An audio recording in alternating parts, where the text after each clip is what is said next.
Hello, everybody, and welcome to ZBrush Live.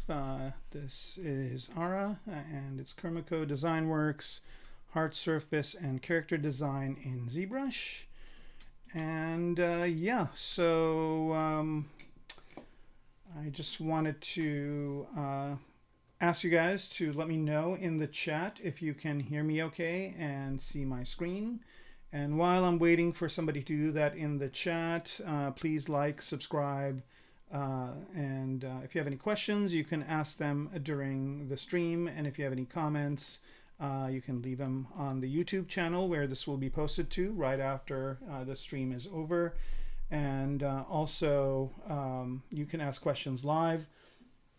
I invite you to stay on this while I'm live because A, I can answer your questions, and also it makes the whole experience better. So as soon as I get somebody in the chat to let me know that you are that you can hear me okay and see my screen, I will go ahead and get started. All right, we'll give it a few seconds here. I know there's maybe a little bit of a delay, so I'll just wait until that happens.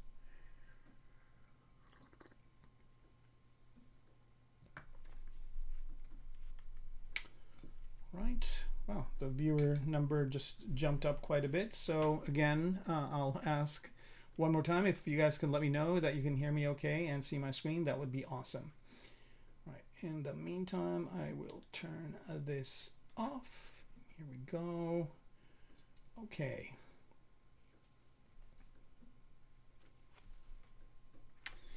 And I want to assume that you can see me and hear me okay. If you can't hear me, I mean, I think my mic is on, but I just want to make sure, because sometimes if I go and start the stream and you can't hear me, it's not an ideal situation. All right. Oh, yep, sounds great. Vec3D, thank you so much. Welcome to the stream. Glad to have you on board. Okay, all right, let's get going. So we have quite a bit to do today. I'm going to go ahead and we're still working on this robot, and we're going to work on this robot for quite a while. I have a lot of great plans for it. So, and today we're going to do some interesting things with it. I went ahead and organized my list here of subtools a little bit. It's still not ideal, but I will at some point organize it better, but I think it's a little bit more manageable than it was before. And here I'm going to go ahead and turn off the props so we can focus on the robot, and I'm going to go ahead and change my material. Let's go ahead and do basic material for now, and then we'll change it later if we need to. All right, so the first thing I want to do is I'm looking at the shoulder here, and I like this kind of idea of having a ball here as a ball joint as the shoulder, but visually I think it might be more interesting if I have something else there. So one of the other things that I do, other apps that I use, and I'm using it less now, and I'm using another app as a CAD app, and that's Moai 3D. And in Moai 3D, when I was using it a while back, I created this hexapod, which is a really cool kind of way for things to articulate, and you can see this in a lot of different applications.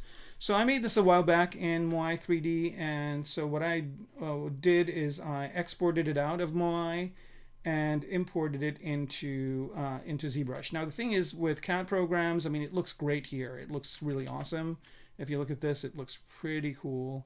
But once you load it into, and I'm going to go ahead and close this. Once you load it into ZBrush or import it into ZBrush, and I imported it as an FBX. I think it's here somewhere. Where are you? I think it's this one. All right, so here is the same thing in ZBrush. And even though it looks good like this, when it comes in, there is some things to consider. The first thing is like none of the vertices are connected.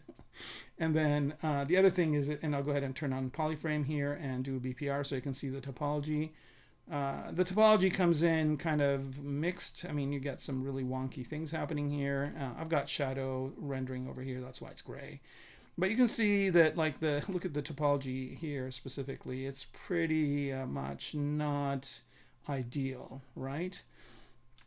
So, but I don't really care because this is just going to be in the background. And at some point, I will go ahead and separate these out into separate pieces. So I can assign materials to them when I'm rendering. But I think for the most part, it's good. So what I'm going to do here is it comes in all the different parts. As you can see here, it comes in as like 184 subtools, and I don't really want to keep it at that. I can group them. I don't know. I'm going to try and say group similar, but I don't know if it's going to work well. But before I do that, I'm also going to do one other thing. I'm going to go ahead and do merge visible and merge it all into one subtool. So here I'm just going to go and say merge visible, and that basically creates another instance of this. Where is it? Did it do it? Yeah, here it is. Here's the merged one. Okay, and then another thing I also want to do is do merge vertices. Let's just do that as well, just to make sure that this is all one piece, because I think when it comes in, none of these are welded together, so they'll be like, you know, a bunch of different polygons. All right, so now that I did this, I want to try to do something else with the actual first one I imported and see if it works. I don't know if it will, but I'm just going to give it a try. I'm going to go ahead and do go back to merge here. And I'm going to do a merge similar, right? And well, yeah, I'm going to do a merge similar and click on OK. And now that I did this, let's see if it's less subtools. So it was 184. It's still 184. So it doesn't really know to distinguish these to be any different, right? So merge similar didn't really help me here, and that's fine. And so I'm just going to keep this here for now and go here. One other thing also is a good idea is if you bring in stuff from CAD is to go in and check the meshing integrity of it. So here, since it's all merged together, I'll do a check and see it has a, you know, like it has 159,000 faces with multiple references to the same vertex. So that's not good. And also has 69,000 edges that are shared by more than 2 polygroups. Okay, so let's go ahead and take a look at this without the polyframing and do a fix mesh, which will try and fix it. And now it says it fixed it. So now if I do a check mesh, it says it's fine. I don't see anything visibly broken with this. So I think I'm good to go. And this is about 571,000 polygons or points. And that's okay as well. I don't really care that it's heavy. Like I said, I might retopo this, but it's not worth it right now, and I'm not going to do it in this session. But what I am going to do is copy it, and then go to our robot over here, and paste it into this scene. And where did it go? Okay, so it's up there on his head, which is not where I want it to be. And then I'll go ahead and select it. Okay, and move it to where I do want it to be. I kind of want it to be here in the armpit area. And while I'm doing this, I think I'm going to hide some of the stuff. Well, actually, yeah, let me hide them. So I don't know if I separated those out into a folder. I don't think I did. So I actually have to find where they are. Arms. Okay, let's hide the arms for now. And what's this? Okay, yeah, this is that ball joint. I think I'm going to keep that for now.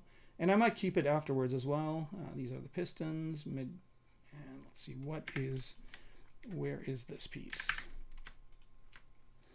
Okay, so this piece is here. I will hide it, and I will hide this one as well. Okay, and what else do we have? Let's go back to our hexapod. Okay, so there are some extra things here I don't really want. And let me turn polyframe on. Okay, so that's good. I want that, but what's this? I don't know if I want that. So here I'll go into where that is and hide it. And go back to the hexapod. All right, so I think this here is good enough for now. And let's move this into place and resize it, scale it, and put it in place.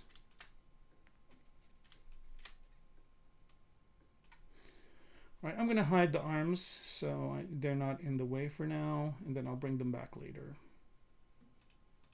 Oh, I've hidden the arms already, the shields I meant. Okay, I'm going to hide the shields, and let's turn polyframe off.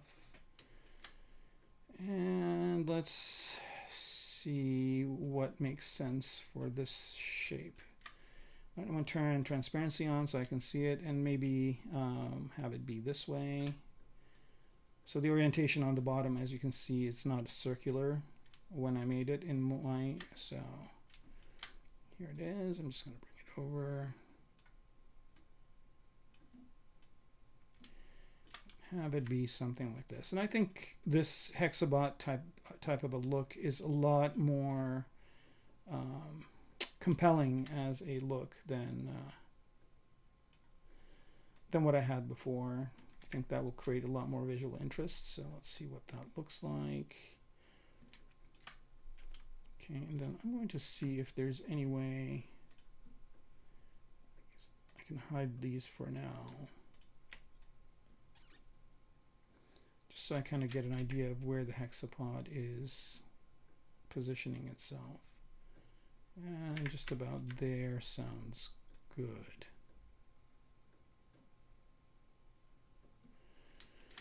Okay, so now that I have it in place, I'm going to go ahead and mirror it to the other side. So mirror and weld X, there it is on the other side. I mean, it's pretty heavy for what it is, but again, like I'm just going to choose a few of these things and change them.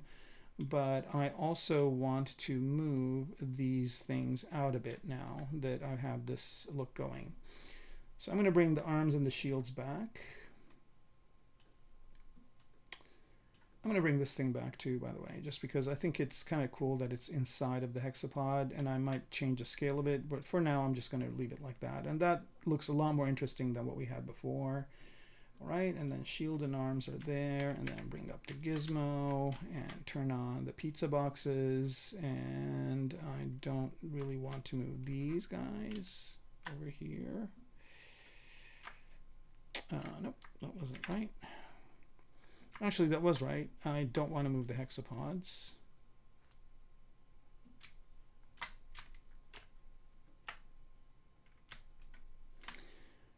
And is this all I want to move?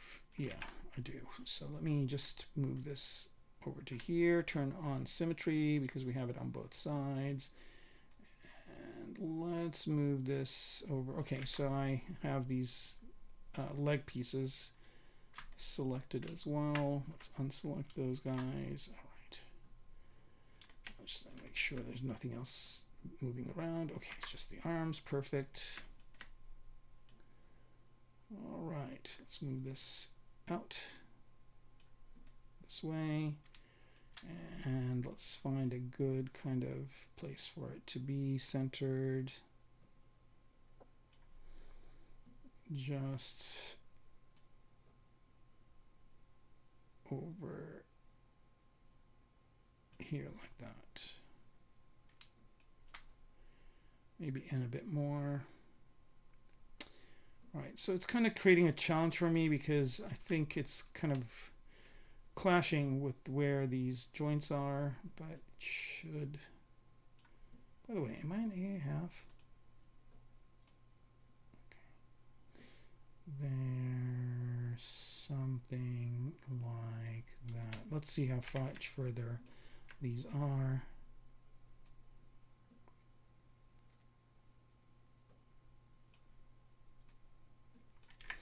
Okay, that's good. Yeah, I think this looks a little bit more serious than what I had before. And I'm wondering if I can make the hexapods a little bit bigger.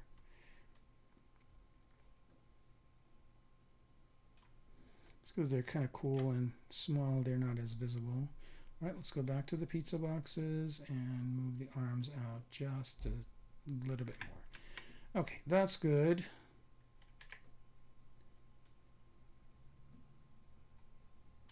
Yeah, that's good. Okay, so now I got to worry about like the joints between here and here, and I've got the parts for it. I just will use those parts from before.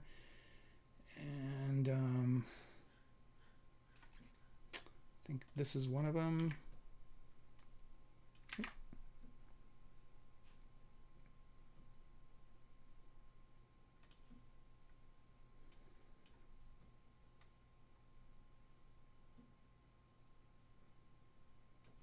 Here we go. Okay, so that's kind of what it will be like. And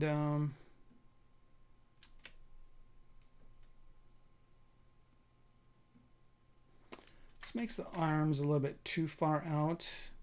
So I am going to, in fact, move the hexapods back a little bit more, maybe to here. And then move this over to here.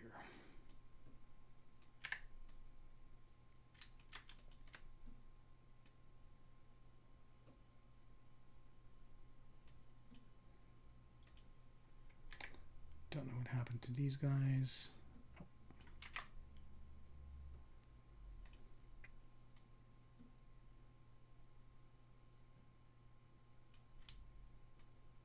Let's see if this works.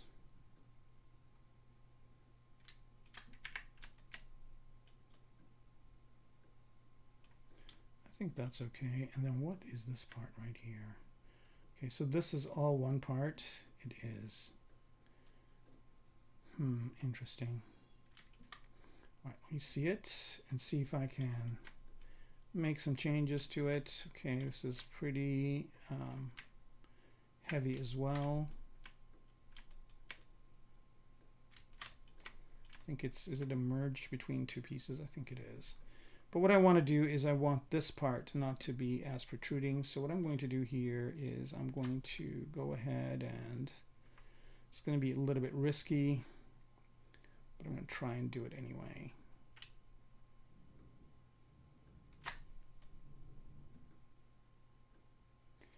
Okay, and I do want to keep this inside part. All right, let's bring that back. Delete hidden. And then for this, I just want to go ahead and mask.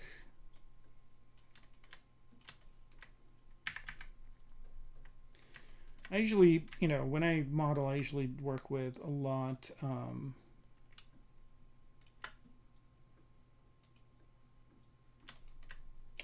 geometry that's a lot lower resolution. And here what I want to do is I want to mask polygroup island. Of course, it will always go to edge. Let me do it this way.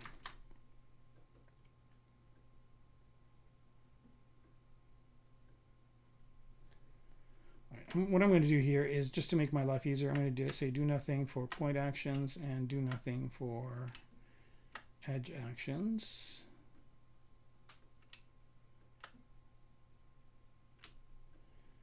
So now it'll just mask it. Oh, why isn't it? Oh, mesh to brush. That's not what I want. So I've basically created a brush here. That's weird. Okay, that's not what I wanted to do. That's fine. I want it to mask, not mesh to brush. Okay, mask. And, okay, mask polygroup island. All right. Oh, that's interesting. It did some of it, but not all of it. Okay, just gonna keep doing this. I know that this was in different pieces, but I think I don't really have to worry about that for now. Okay, and then I'm going to invert that mask and move this part in to here like that. And I think this is dynameshed, isn't it? So I'm just going to guess what the resolution here is by dragging, and so the way I'm doing that, by the way, is I'm going from Dynamesh here, and you can either do this from resolution or you can do it directly from the Dynamesh icon here. You just drag to here and let go, and that kind of tells you more or less what the resolution is. So when you go ahead and re-Dynamesh it, it will have that same resolution. One other thing I wanted to do is keep the groups, so I'm going to turn that back on, keep the groups, Dynamesh it. Oh, yep. See, it lost the resolution. I need to do that again. Not a problem, easy enough. There, and then let's make groups is on, and then Dynamesh. There it is. Okay, good. All right, and let's see what that looks like. So it just kind of makes it a little bit, shorter, and that's okay, more or less. And I wonder if it would make sense to taper it as well, or if I should just basically get rid of this part. Okay, so I'm going to do something else. I think I might have the balls here somewhere. Yeah, here we go. I think this is what I made this from. So, all right, I'm just going to get in and delete this piece. Delete. And what's this? Okay, this is kind of like the outside part, which is kind of cool. I want to keep that. And these guys I want to move inwards.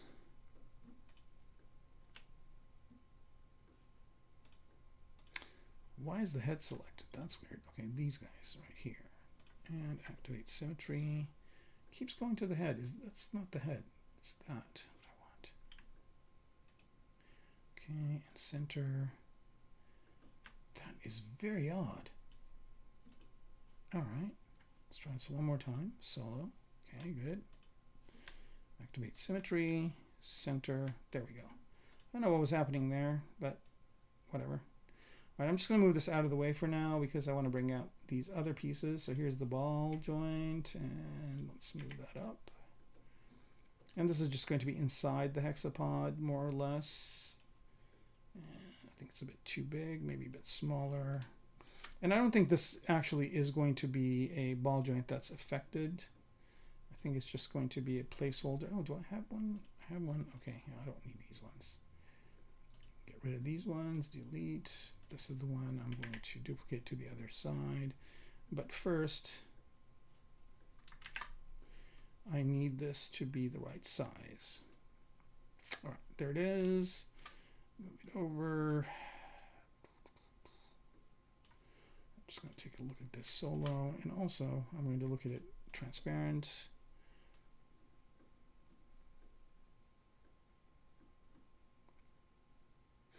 All right, let's hide the arms so I can see. I can't tell. So shield and arms off. Shoot, what's this? Okay, the cylinders, let's turn that off as well. Let's go to the ball again. Okay, so this is what I need right here. Okay, and this thing, move out of the way as well. All right, so now I have a better visibility of what I'm doing.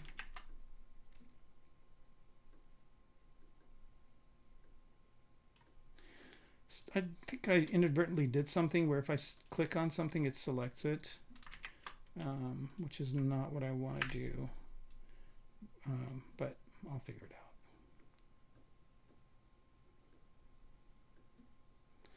All right, so in a situation like this where the gizmo is getting in the way, I'm going to mirror and weld this on the other side anyway, so I'm going to do that. Multiple subdivision levels. Okay, mirror and weld 2 then. Okay, there it is. So if you have a situation like this, it's better if you just work on, the, you can move the gizmo on one side, and then you can look at the other side to visually get the cue of where this needs to go. So I don't really need this to be too precise or too precious. I just want it to be more or less be in that kind of area of the hexapod. And there we go. Okay, so I don't know if I had local symmetry on or whatever, but I'm just going to go ahead and mirror and weld it. So it's the correct way. That's good. All right, so that's where I want that to be. This guy right here, let's bring it over to here.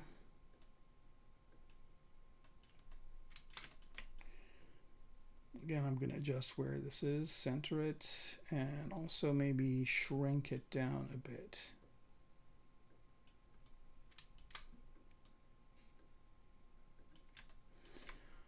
Okay, I think this is good. That assembly looks really, really good. And let's bring back that other piece. Did I move it way up, or what did I do with it? I think it's maybe part of something else. Let's go back up. I'm going to change my visible count here to 12 so I can see how many of these there are. What about these guys? All right. I'm going to move this out of the way for now. And I'm going to start bringing stuff back. So let's bring in the shield and arms, and okay. And then where are those cylinders?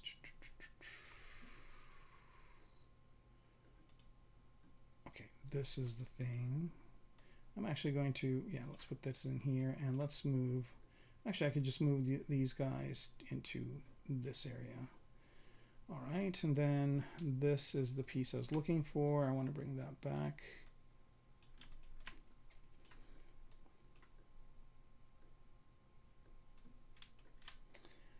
And shrink it in size.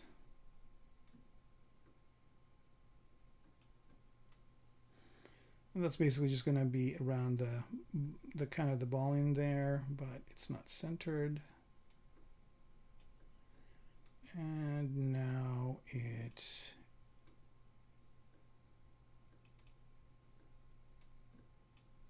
is.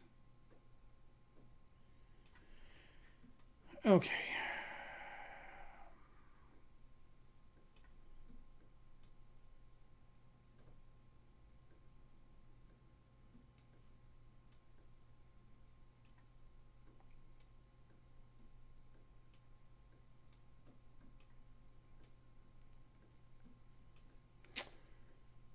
All right, there it is, and I'm going to mirror and weld it. So it's on the other side. Good, good, good. And then let's find that cylinder again.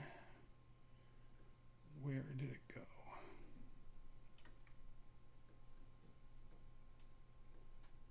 Here it is. Okay. Yep.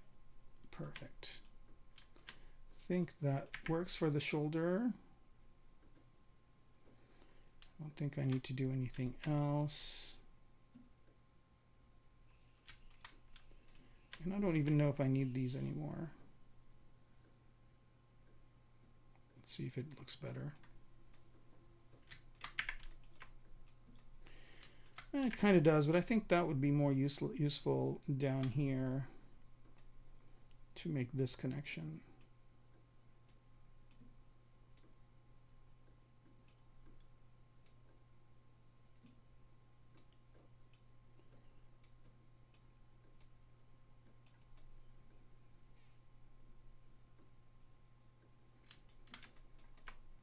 Okay, I'm going to hide that cylinder again so I can make sure that that's positioned correctly.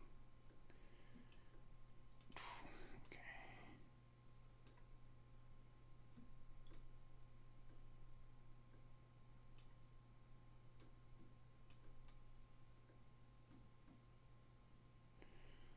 All right, that's looking good. More or less. The angle is not exact, so I just need to fudge it a bit. Kind of don't like not having exact angles, just because I can't recover it back to the way it was before easily. But I think this is going to be good enough, and then just make it a little bit thicker.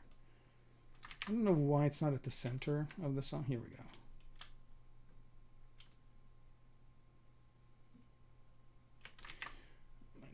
Symmetry on for this.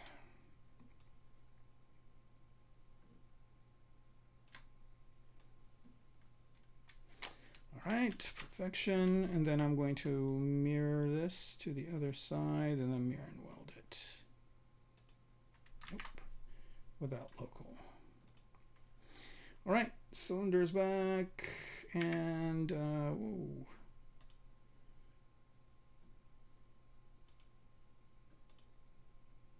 Okay.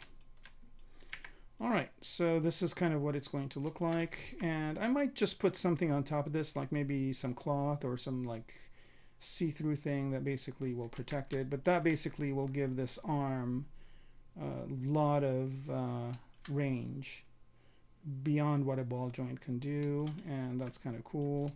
The problem is, though, that it is going to be problematic to pose this because this part isn't really rigged.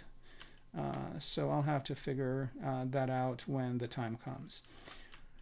All right, now the next thing I want to do is work on the hand here. I want to create some robot hands, and oh, there we go. The thickest bottom instrument. Nick, I like what you're thinking there. Okay. She what? All right. I don't know what this is, but I'm going to go ahead and do a quick Googling of it to see what you are saying.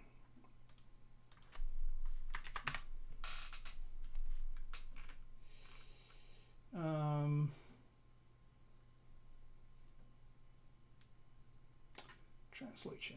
All right, here we go. Too posh. Okay, yeah. Thank you.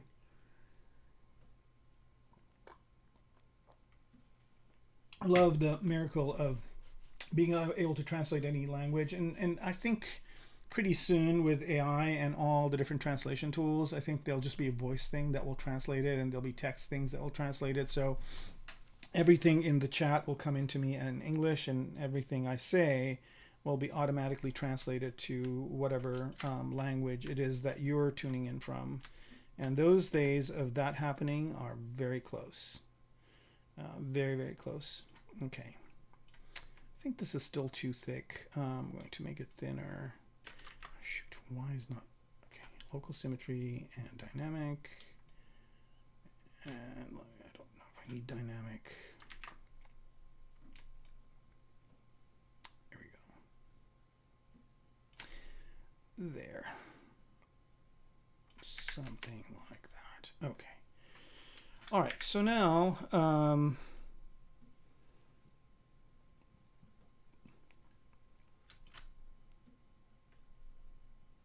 oh yeah, the hands. So the thing with hands, robotic hands, is, I don't know if you guys know, but if you go into the Lightbox or Spotlight or this thing over here, which if you hit comma, or it's usually the thing for it is up here somewhere. For me, it's down in my UI, so I don't have the button for it, so that's why I use the comma key. And if I go to, I think it's under mannequins, there's a hand here that's pretty good. So I just loaded that hand in, okay? And when I load that hand, I've done that already, so it's right here. And it's a Z-sphere hand, basically. And with Z-spheres, you can put in the joints between the spheres. You can put in these pieces. Okay, and this right here is a great way to start your a robotic hand. So what I'm going to do is, if I hit adaptive skin, this is all going to be fused together. I mean, it does create polygroups, but that's not what I want. I want these to be separate. I don't want them to be fused together. So I'm going to go off of adaptive skin and go into the adaptive skin menu here. And first of all, turn Dynamesh off. If I do preview, this is kind of what I get, which is more along the lines of what I want. Okay, and so now that I'm happy with this, I can just go ahead and say make adaptive skin, and ZBrush will make hand skin. It's over here, and it's just these geometries, and each one of these is separate, a separate piece. Okay, and so what I'm going to do is I'm going to copy that and paste it into the robot.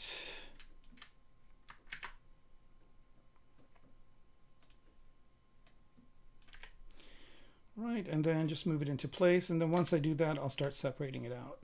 And I didn't really want to make any changes to this. I'm just going to use the vanilla hand that is in there. Of course, that's a bit too big. And here we go. By the way, guys, if you, again, if you have questions or if you want to chat about anything, I usually like to talk about movies when I do these things, or shows that I've seen recently. Recently, I think one of the shows that I watched that was kind of interesting was Mobland. I don't know if you guys have seen it, but yeah, it was pretty good. All right, so I don't know if I need this part right now, so I'm just going to go ahead and hide it. Let's see, where are you? It's in the arms, and it's this one. I'm just going to put this all the way at the top just so it's easy to find. Okay, and then just go back to the hand here. All right.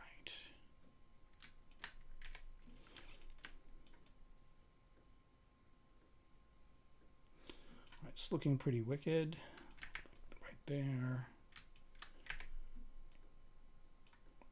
something like that.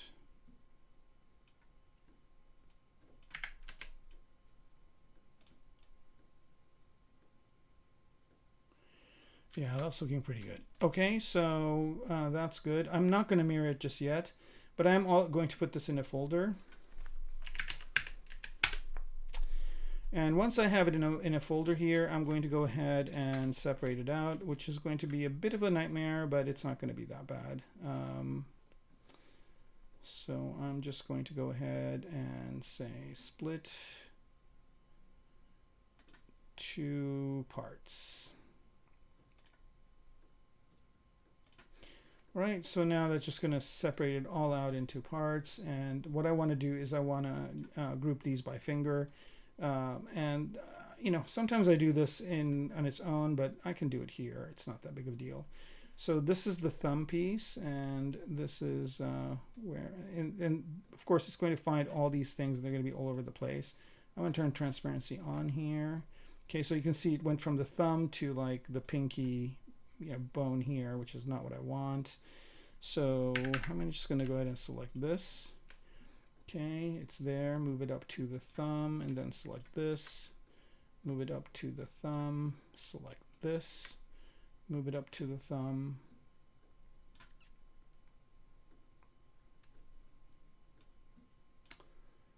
All the way up. Okay, so I just want to make sure I've got the chain correctly. Then I thought I did move this one up. Where is it?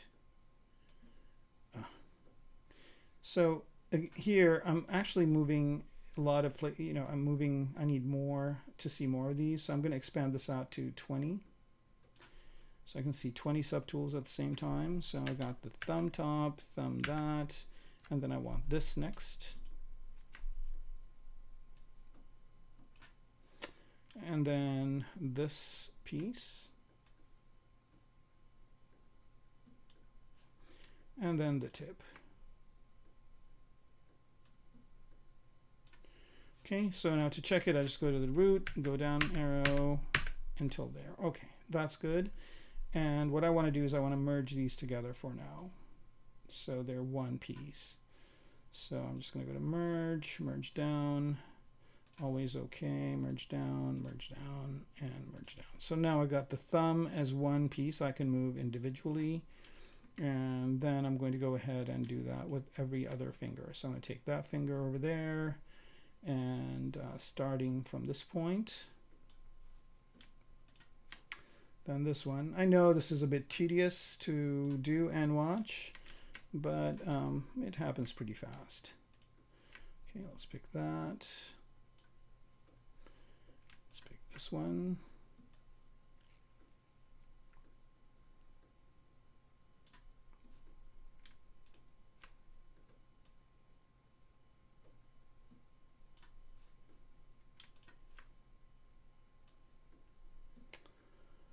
All right, I don't think I have everything in order here, but we'll find out soon enough. Down one, that's good, that's good, that's good. Nope, and then I skipped, I think, the ball joint there, but not a big deal.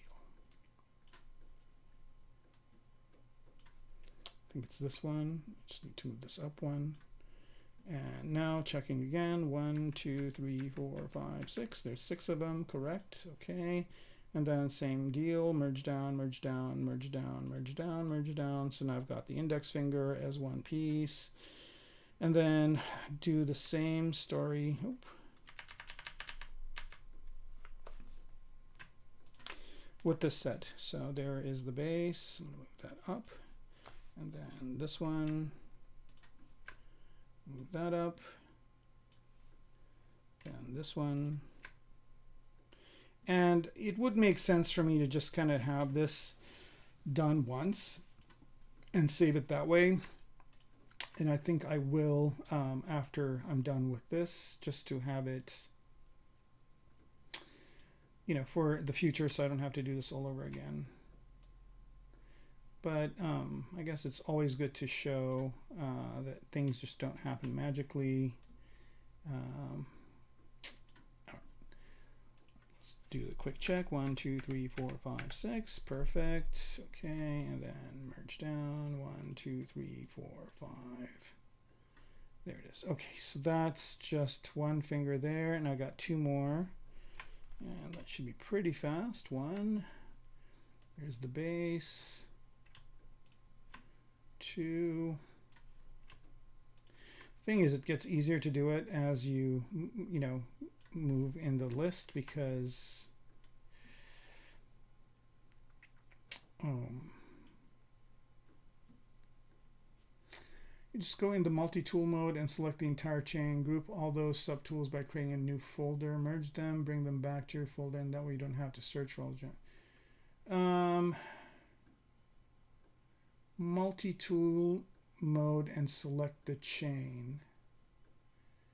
I don't know what you mean by that. I mean, if you have a better way of doing this, please let me know, but I don't know what you mean by multi-tool. Just go in multi-tool mode. Oh, I see what you're saying. I see what you're saying. I see what you're saying. Yeah. Nate, that's a really good idea. I wish I thought of that before. I see what you're saying now. 1, 2, 3, 4, 5. I mean, I'm almost done, so it's pointless at this point. But I you know, that's a very, very good point. That would be a better way to do it for sure. It would take less time.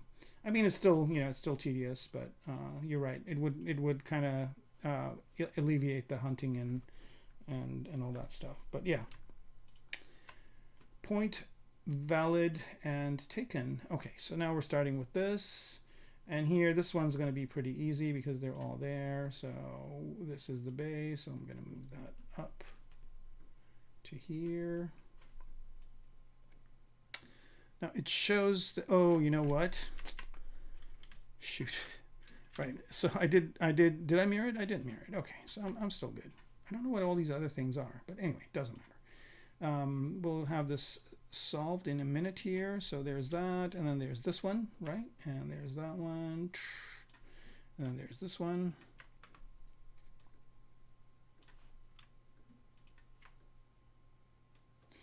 Yeah, it would be interesting just from a kind of a steps perspective to see if one method is better than the other, if faster. But yeah.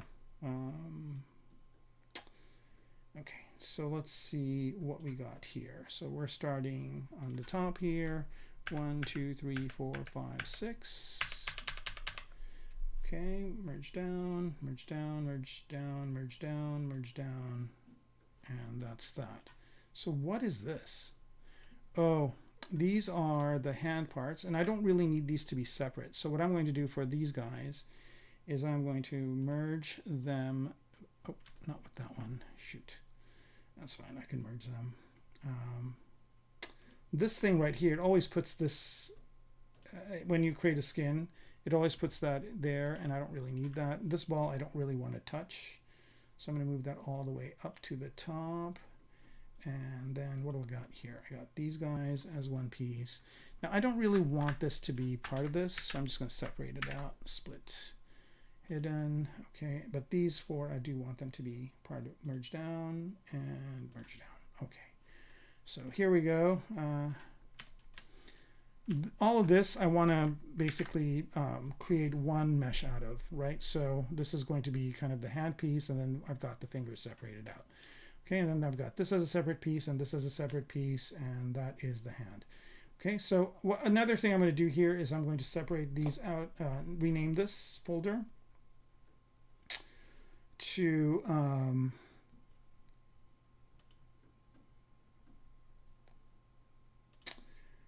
hand left.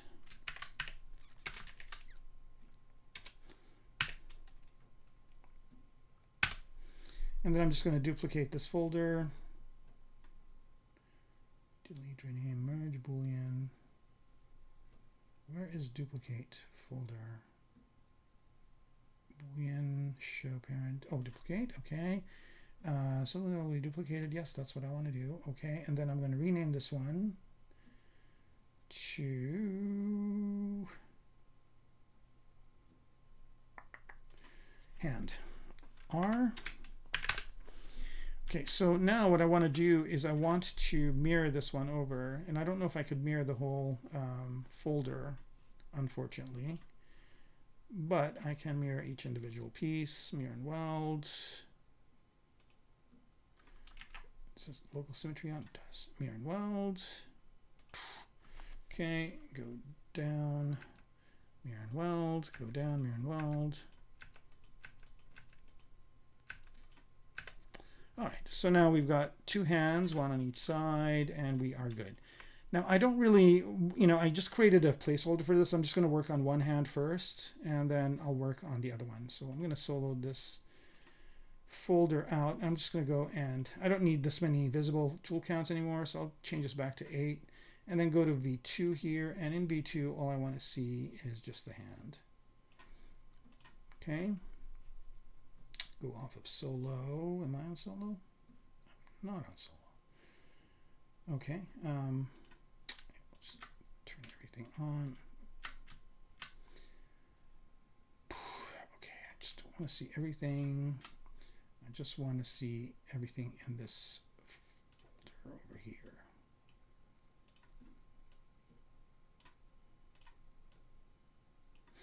One of the things that I really wish ZBrush had is better folder management and better hierarchy, but I think I'm doing okay with what I've got so far. All right, so the first thing I want to do is this piece does not really need to articulate. I mean, if we look at our hand, there are bones in here that move, but in a robotic hand, usually this is all one piece. So what I'm going to do here is first go in here and dynamesh this. And a low resolution, that's too low. Let's go ahead and go up a little bit to that. Okay, that's good. And then now if I here need transparency on, I just will go ahead and start working on this hand.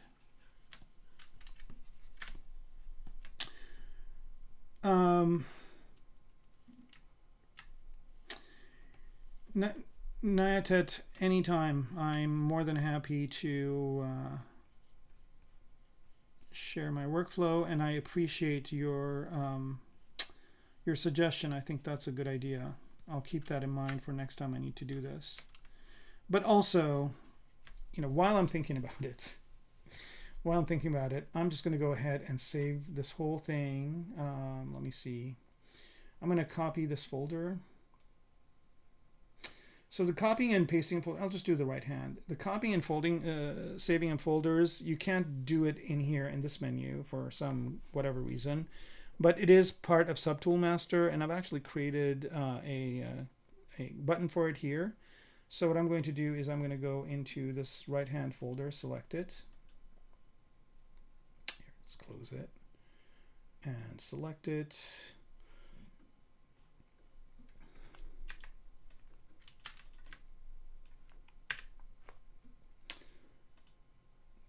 View all of it.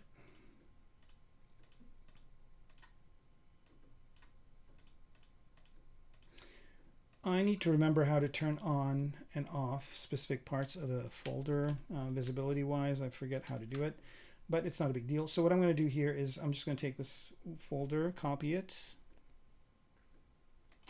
I'm also going to quick save because sometimes this causes issues. So let's just wait a few minutes while it quick saves.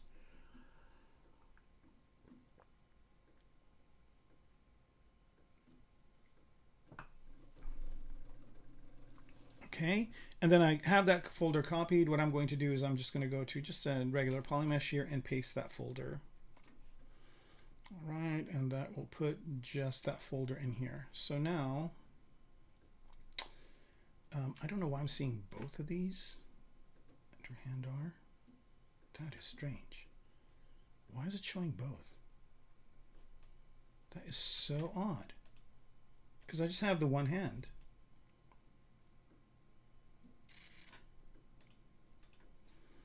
All right, not a problem. Easy solution here. I'm going to do this. Actually, I don't really need this star. I'm just going to delete it.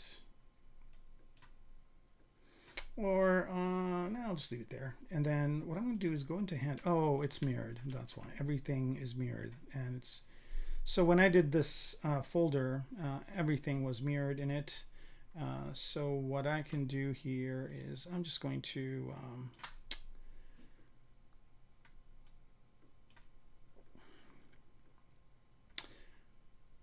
so this is going to be a really interesting way of doing it, and I think this is something that would be useful to show. But no, I want to keep these as separate polygroups. Okay, all right. So I'm just going to do it in each individual one.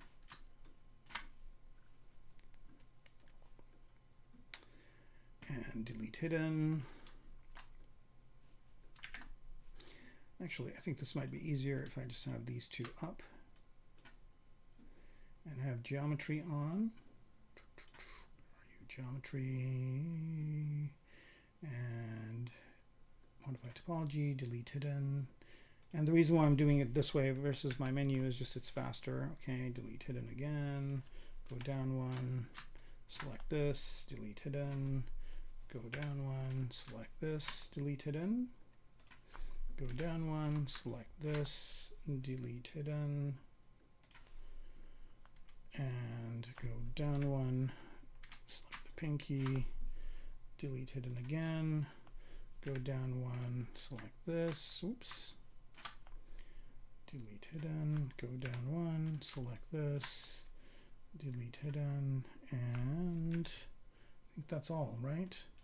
And the reason why I'm doing this, by the way, is because I want to just have this available for me in the future. I just want to make sure this one does have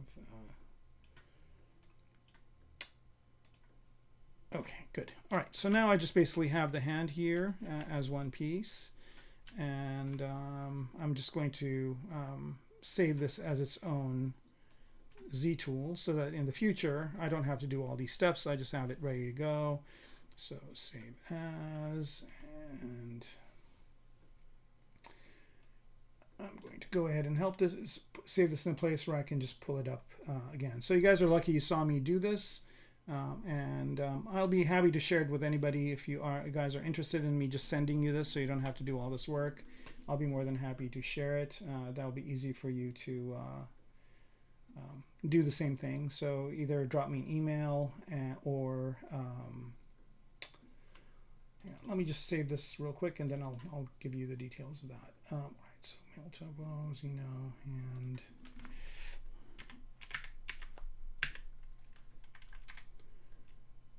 right, and let's save it to ZTL, and we're all good.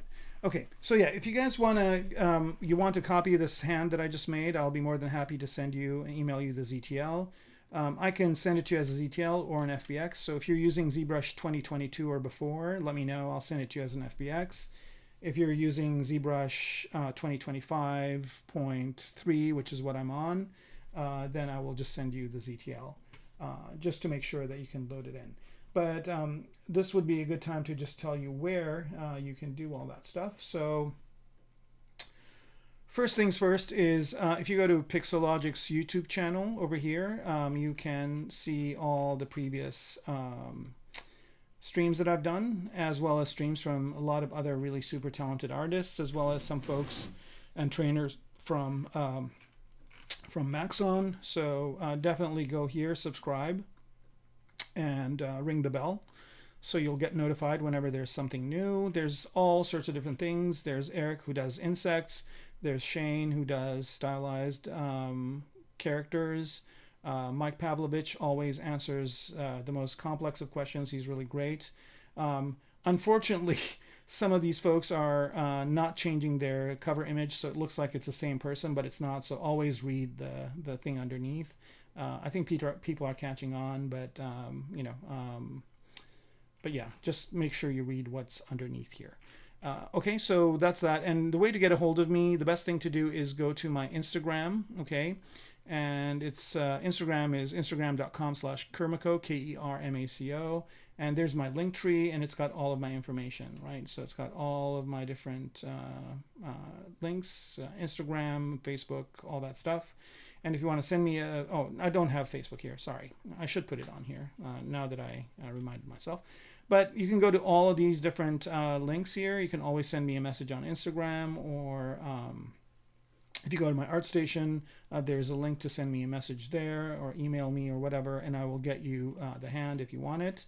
My Instagram is the best place to kind of follow me because this is where I post all my new stuff. This is a cool thing I did with ZBrush a while back. And I also stream on Twitch, so every other Friday. So this Friday I stream on ZBrush Live. Next Friday I'll stream on Twitch and back and forth like that. So you can tune in to either one of these. And last time I did the sword, which was really cool. And in this set, I'm doing a sword and a dragon and a knight. So it's going to be a pretty cool thing to watch. So if you like mech stuff, then just follow me on ZBrush Live. I'll be doing the mech stuff here, and then I'll be doing more medieval and all sorts of other things and my own Twitch channel. And on my Twitch channel, I also will be using things besides ZBrush. So you can watch all the ZBrush stuff on ZBrush Live, and then you can watch all the rest over here. Okay, and the link tree will also link you to my Gnomon workshops. I've got 2 of them on here. One of them is 3D scannery topology for production and designing a piloted combat mech. I also links to my portfolio. You can see the work that I do. And last but not least, it also links to my Gumroad. And if you go to my Gumroad, you can download my primitives for free. So that's available right here. So you can just download it. And if you want to leave me a tip and get the pro version of this, you get the same thing, but with some added extra tools, extra IMM brushes. And so that's over here, and it's $5. You can get my UI colors here. And then I've got 2 pro primitive sets, and I've got a 3rd one I'm working on, which I will preview a little bit of today. So there's the cylindrical one, which is the first one I came out with. And then there's the loops and rings one, which I came out with after, and then the next one's going to be ovals and triangles, and you'll see a little bit of it today. It's nowhere near being done. It might not be as costly as these 2, and it also will not have as many parts. Okay, so definitely make sure you do all this stuff and stay in touch. All right, with that, let's get back here. So we got the hand kind of separated out. Let's go back to where we are, which is, where is it? Here, okay. Right, and let's continue working on the hands here. All right, so I've got the problem here is with this right hand, I've got the mirrored stuff. So instead of doing all that again, I can just delete this folder, delete all. Okay, and then we'll go back to that hand that I just made, which is, where is it? This one, skin hand. Nope, that's not the one. Where is it? Where is it? Where is it? I just saved it. This? Nope. It's got a star, so it's going to be kind of confusing to find. Is it this one? No. Where are you? I did save it, right? Okay, right here. Okay, so now what I want to do is just copy this folder. And hopefully it'll come in the right place. All right, here we go. Here's the robot, and what we want to do is paste the folder here. Yep. Yay. Okay, so we're good now. All right, so I can either start working on the right hand or the left one. I think the left one's the one that I kind of started to merge and do all the stuff with, so I think we'll just continue to do that. So I don't really need to see the right hand. I'll just go ahead and hide it for now and go back to here. All right, I don't really need different polygroups on here. And again, all I'm doing here is just creating a area where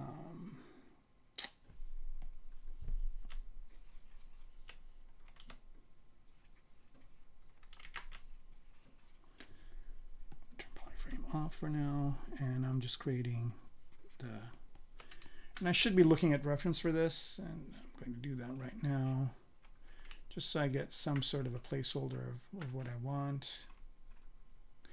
There are some really cool sci-fi hands made by different artists, but I'm just going to go off of this one image that I have here. Oh,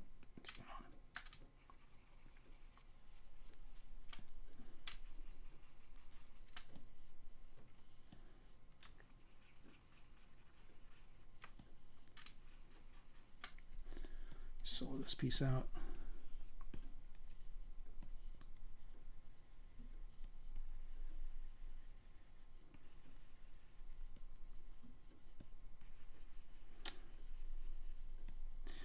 So what time of day is it where you are, folks that are watching?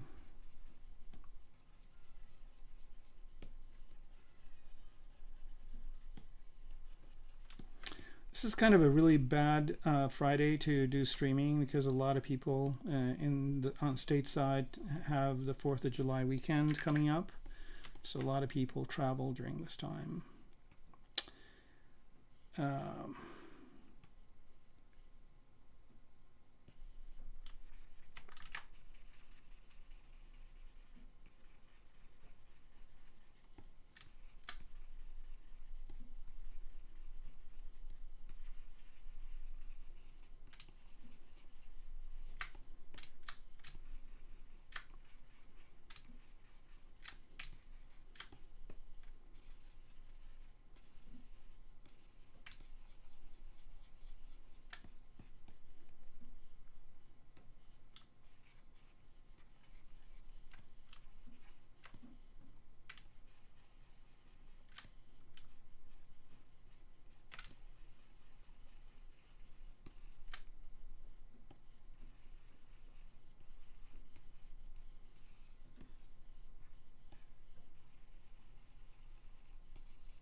Let's see what that looks like. Yeah, it's looking pretty robotic.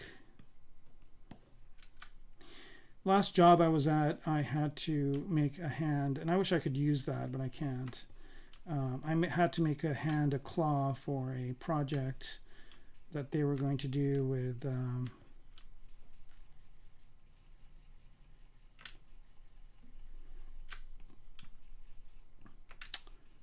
Lady Gaga, and you know, she's got the claws and the hands kind of a thing motif. So I was going to do that, but I don't know if the project went through. I don't know where they left it, but I think the project didn't. At some point I was told not to continue to work on it, and I wish I could use that hand, but I can't because it's not mine.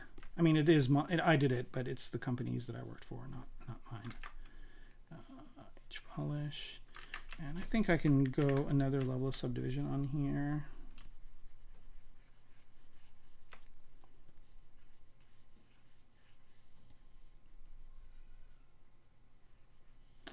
Here we go. All right, 5 a.m. Saturday, Sylvester. Sylvester, where are you? 5 p.m. Let's see. That would be, you're more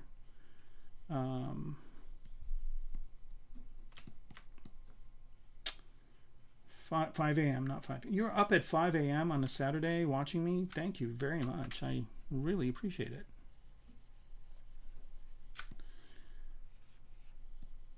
You know, when I was younger, you know, I would go out Friday nights really late, and Saturday I wouldn't wake up until noon. So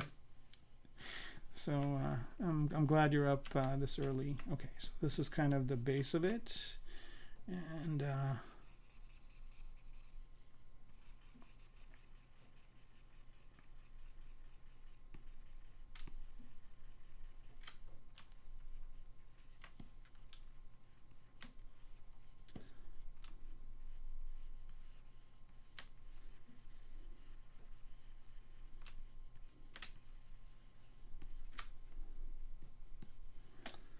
right, so here I'm going to take this big chunk out of here.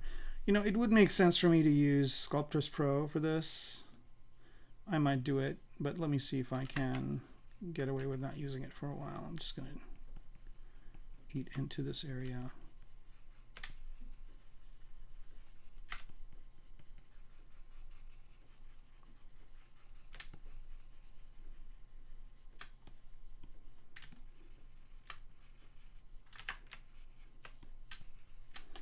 Right, H polish.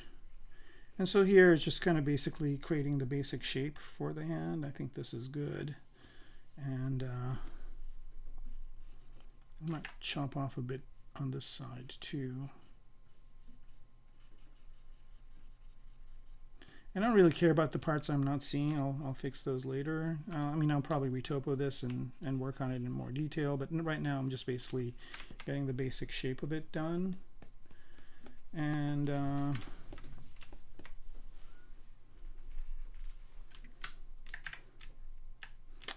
I'm liking it so far. So let's see, 5 a.m. Saturday. Where would that put you?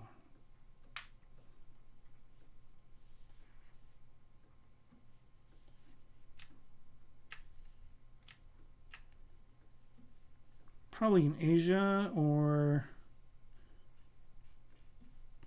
are you in India, or are you in China? I don't even know if this goes to China. I don't think I've ever had a Chinese person on the stream.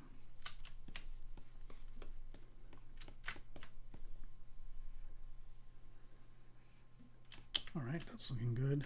Let's see how much of this is visible. Okay, good to know. Now this piece right here, I think it's pretty decent topology. It's got this top part, which I probably will get rid of. And this I can easily topologize as I do this.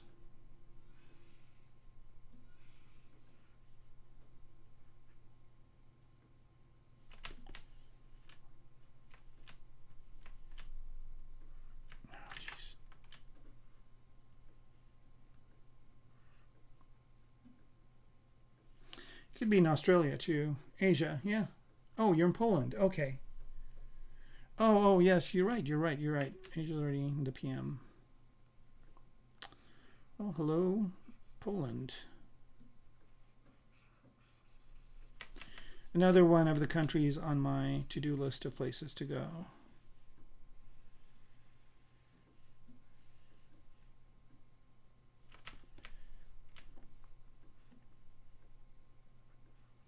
I don't know why. Yeah, see. All right, no worries. Delete. Let's see, poly. Get rid of all these guys, and then delete island.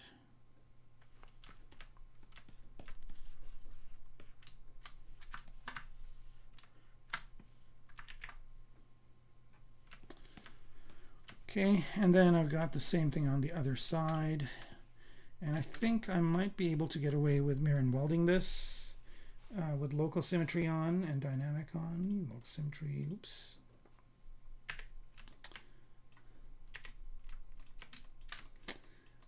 I don't know if this is, yeah, it's at an angle, unfortunately. Can I fudge it a bit? Maybe I can.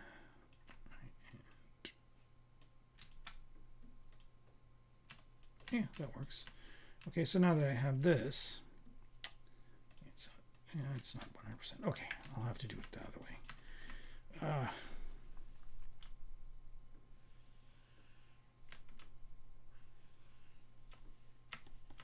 So funny, it does all of them except that last one for whatever reason.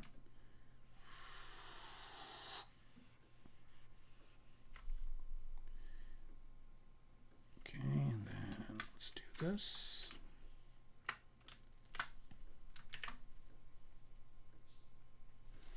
All right. And the reason why I did that is just because I wanted to get rid of that pole so I can select edge loops and do stuff that and add poles on both sides. Okay.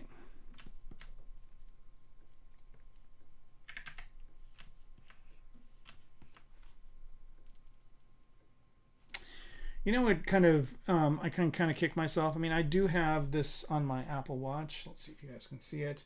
I do have a world time on my Apple Watch. Here, oh, no, it's telling me my code. But yeah, here on my Apple Watch, I do have a thing that, let's see if I can get it. Now, it still is reverting to the code. Why is it doing that?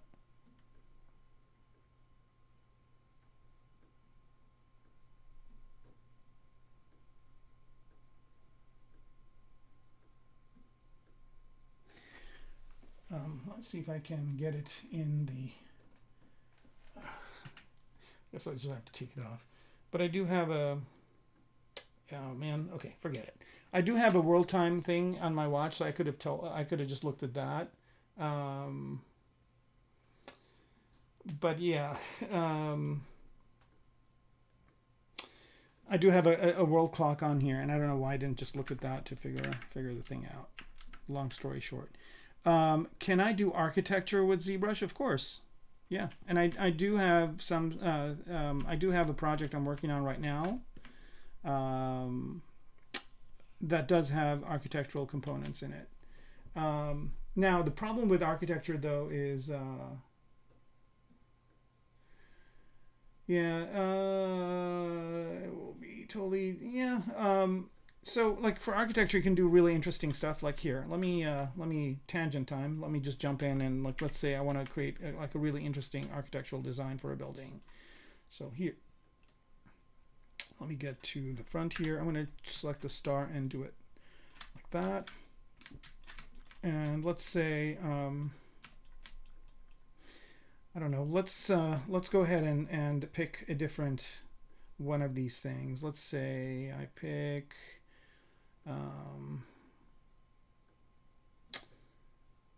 let's say I pick I don't know if I can do this with a cube. Let's see if I can. Probably not. Or how about let's do helix. Let's say I'm going to do a kind of an interesting profile for a building. So I can go here and say initialize this. And let's say I want the inner part not to do that, but I want the building to kind of be like that. Okay, and I want it to have more of these. Something like that. And let's say that I want the profile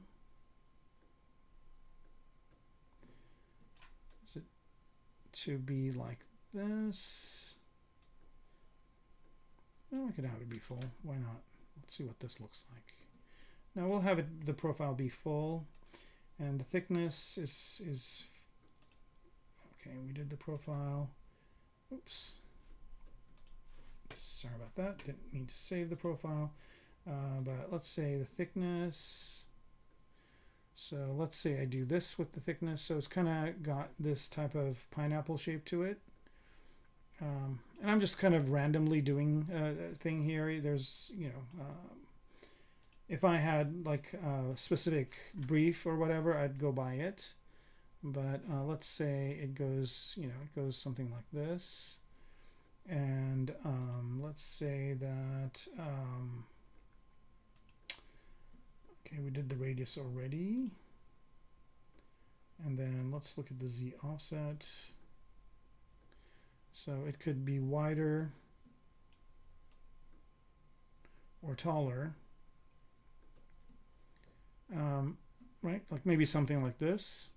And then you can start playing around with other factors. Like if you want to have a twist, you can create extra subdivisions or less. Like here, I mean, I'll do it less. This is kind of more brutalist looking. And then I can do, you know, less divisions, more divisions. And like I'm getting so many different ideas from all of these things. And this is just one of those primitives that you can play around with, right? And then, you know, you can, you know, if this is, you know, you can create some kind of initial concepts. I'll do one more just for kicks. So let's say that's one of them. And then let's say I want to do something maybe more spherical. This one, and let's say that this is kind of going to be like more like the Apple loop. And it's, you know, let's say it's going to be, let's say Pac-Man came back as a game and they want to make a building that looks like Pac-Man, right? So you can choose the coverage. There it is, and some sound effects for you guys. And then I can choose more of a radius, a thicker, like straight, or maybe it has a bit of a curve. Maybe something like this. Right, and then I can also choose the curvature of the outside, maybe like something like that. And then the vertical divide and the horizontal divide, you can change that as well. You can't really do that much with this. You know, you can kind of maybe you know, do this kind of tweaking, but yeah, I don't think this one gives you that many options. I think I chose a bad option, but you know, for a Pac-Man building that works. How about let's choose this is a good one. Okay, so let's say we're doing this, and I like the top, but I want the bottom to be straight. So let's say I'm doing kind of like a a roof like this, and maybe like that, and you can adjust the curvature, so maybe this goes in a bit, something like that. Okay, so that's that shape, and then the profile this way. I don't know what exactly this is doing. Let's keep that for later, and then you can choose the thickness of it, right? So it can be more like something like this, like a tent. Taj Mahal, that's right? So yeah, you can make like spire things like that, and then you can choose your horizontal and vertical divides. You can choose the thickness of it, you know, whatever. You can have it be oval like that, or you can have it be, full. And then I'm just kind of curious as what this did. Oh yeah, this is okay. This is how sharp it is on top. Okay, so this could be like some sort of a dome or something like that that you can do. And there's one that was really, you can do some really interesting things with. Here's a ring. You can do some very interesting things with that. One of the things I like to do with the ring is to do the twists and like this way, right? And this also can have a coverage, right? So I'm just going to have full 360 coverage on this. I don't know why it's doing this over here. Because I think I went over okay, so here it's kind of even. And then you can choose less of these, and you can get some really interesting designs, right? I mean, I don't know if you architecturally you would want a building that would be like this, but it's kind of an interesting concept. And maybe if it didn't go all the way, like maybe half a building and something like that, and then you can do more divisions this way, right? And you can do rope with this same kind of method, and like you can do something like this, for example, which looks interesting. So this could be kind of maybe, like a building like this, where it has different floors that are straight, but this is the outside part. Let's do, we can do like the egg in London, or I forget what it's called, but let's do a spherical one.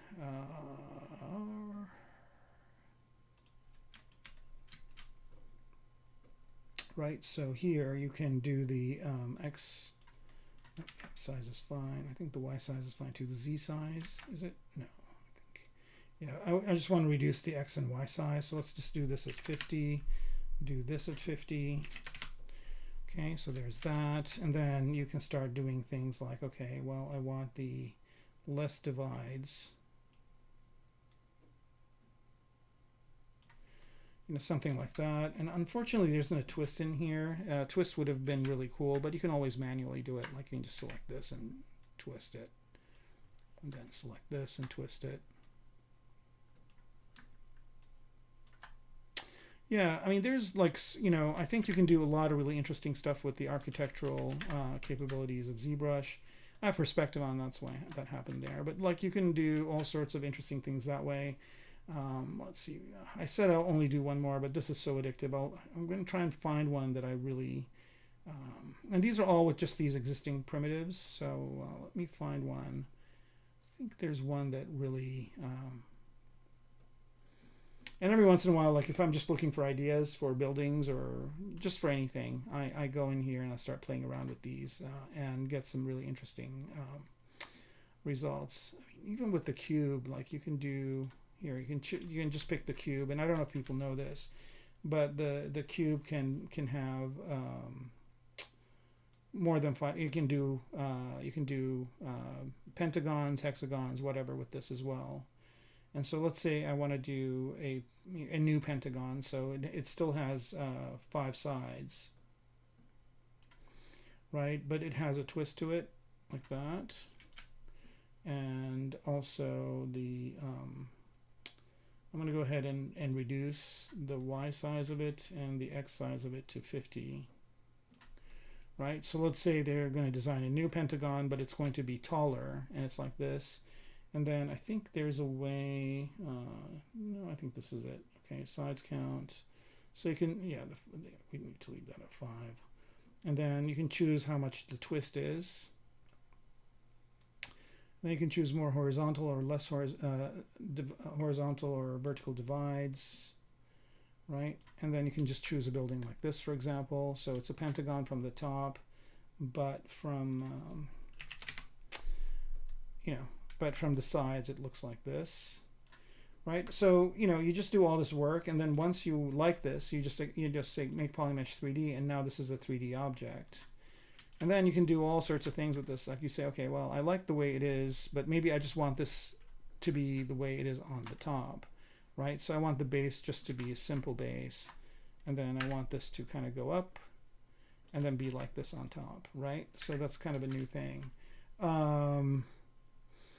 right? And then you can do all sorts of other things, like you can say, okay, well, I like this, but I want it to be more curvy like that. Okay, so now I've just made it smoother, right? And then I can add QGrid, and I can go all a different range.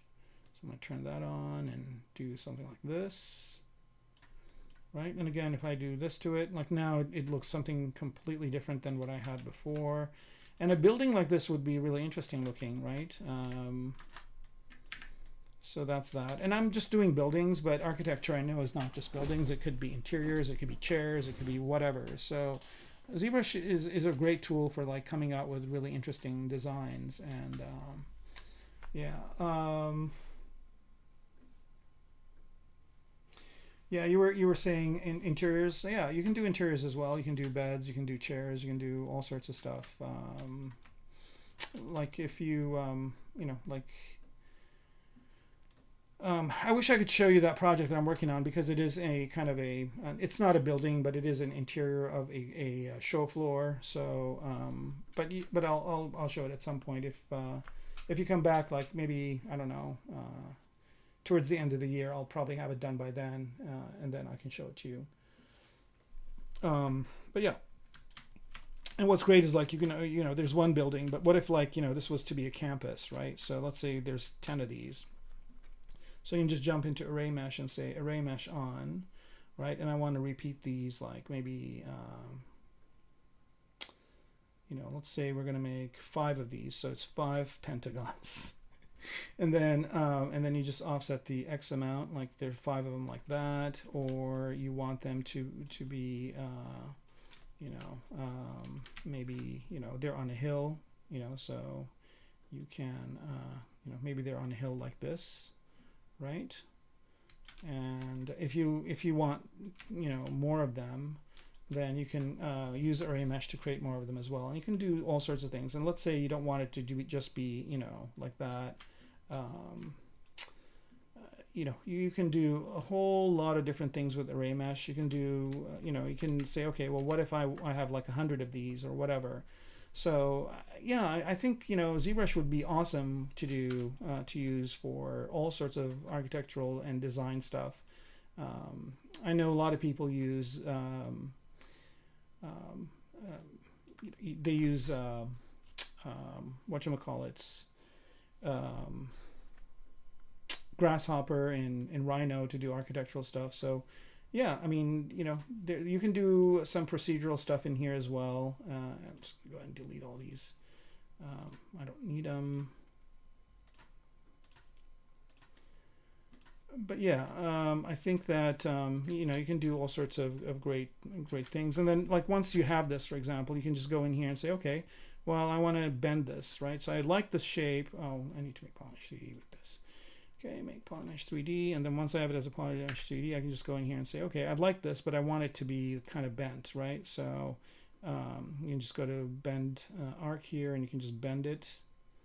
So maybe it's like this, and maybe it's, the building is kind of like a leaning building, or maybe it's an arch, right? So you can just kind of do one side, and you're like, okay, I like this, but I want it to be an arch, so you move it over to here, and you mirror weld it to the other side. Oops. I think I need to make sure I've got the right angle. Okay, there it is. Mirror weld it to the other side. I don't know why. Is it local symmetry on? That's why. Okay, mirror X. Yep, mirror weld. Oop, the other way. Okay, so now it's an arch, right? So now there's 2 of these as one, so you can kind of make this as an entryway. So yeah, I mean, just it's just, you know, the possibilities are endless, and you know, a tool like this with a designer's hand, and if the client is kind of creative and they want to see some creative ideas, you can do some really neat stuff. And of course, you can always, like, you know, scale these in different directions, and yeah. So yeah, it's a pretty ZBrush is pretty useful for all sorts of things, and I know it's used in many industries, and yeah. So back to our robot here. All right, so this piece right here, man, I kind of put this in with the thumb, but I now want to separate it out because I just want it to be a separate thing. And split hidden. Okay, and then this, I'm going to go ahead and Dynamesh as well, but let me grab its resolution. That's too low.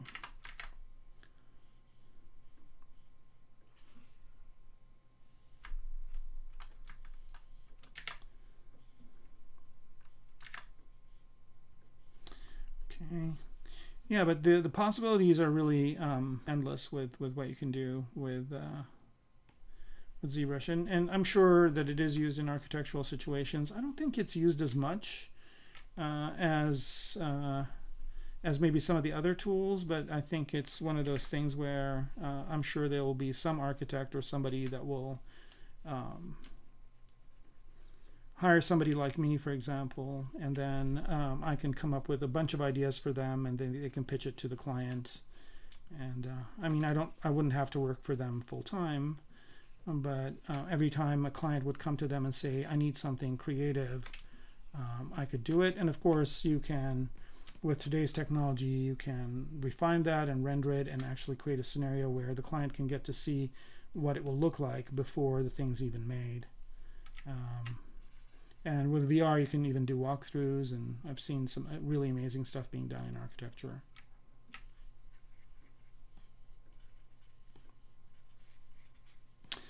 The problem is that I don't know if there's enough construction or housing being developed.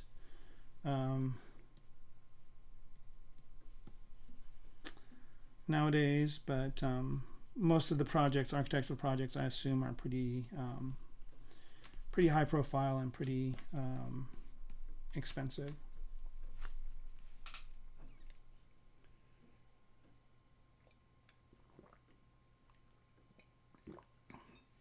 The Big X Gaming, that's what I'm here for. I mean, you know, this is partially, I just do my personal projects on these streams, and it's a fun way for me to continue to do them. Even so, right now I'm not on any project, so I'm actually looking for work. But when I am working on a project, it's usually I'm working on that project, and I don't usually get time to do my own personal work. And doing my own personal work is very important to me, and that's why I do these streams. I do them so that I can commit to doing my own personal work while I'm doing other things. And doing your own personal work, I think, is really important because it kind of A, keeps you from going crazy, and B, you know, gets you out of kind of the routine things that you're doing at a job. So that's one reason why I do it, and another reason why I do it is to answer questions and help the Pixologic, or I'm sorry, the Maxon and ZBrush community. I keep saying Pixologic. I think I probably will forever. But yeah. And that's one of the benefits of ZBrush, is that it's got a really great community of artists. I've used many other tools, and I don't think any other tool I've used has had such a great group of artists that make amazing stuff. So that's one of the big benefits of being a ZBrush artist, is you're part of this great community, and they're very helpful. I think the Blender community is pretty helpful too. I got to admit, whenever I have a question on Blender, and if I go ask the community, usually somebody answers right away, and that's always a good thing.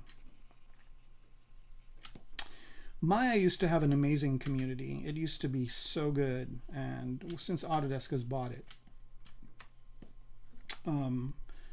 I don't think they've done anything to keep that community going. I know Maxon is keeping the community going, but I don't think Autodesk has kept that community going at all. As a matter of fact, I'm seeing more and more videos of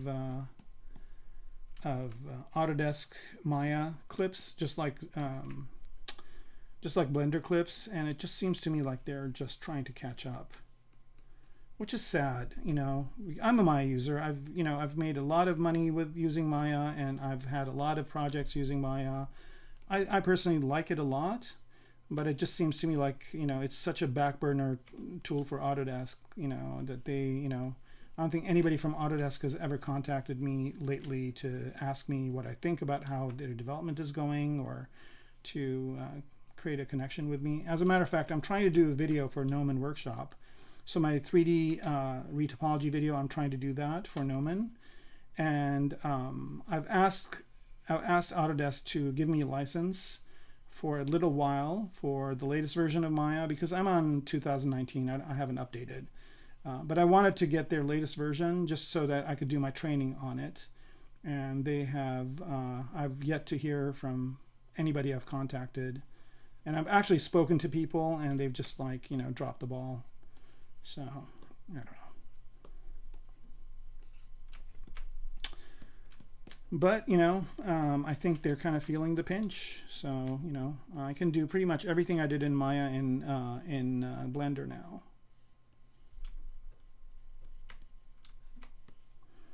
And honestly, I've been starting to use Cinema 4D, and I like it a lot as well. For most of what I do between Blender and Cinema 4D, I can pretty much do everything. But you know, the sad thing is I've built all this muscle memory in Maya, like, which is such a shame. And they still have certain things that they do really well, and I do have some plugins for it that are pretty nice. But like I said, I can do everything I need to do in 2019. And I will upgrade whenever they have something that is so compelling that I have to upgrade.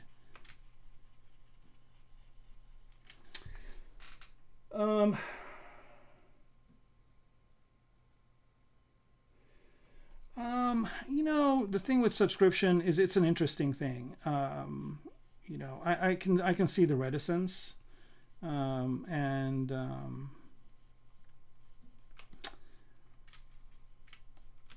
but I think they have to have subscription-based models, because a lot of companies, because most of the clients are companies, they're not individuals. So most of the software that you see, like ZBrush,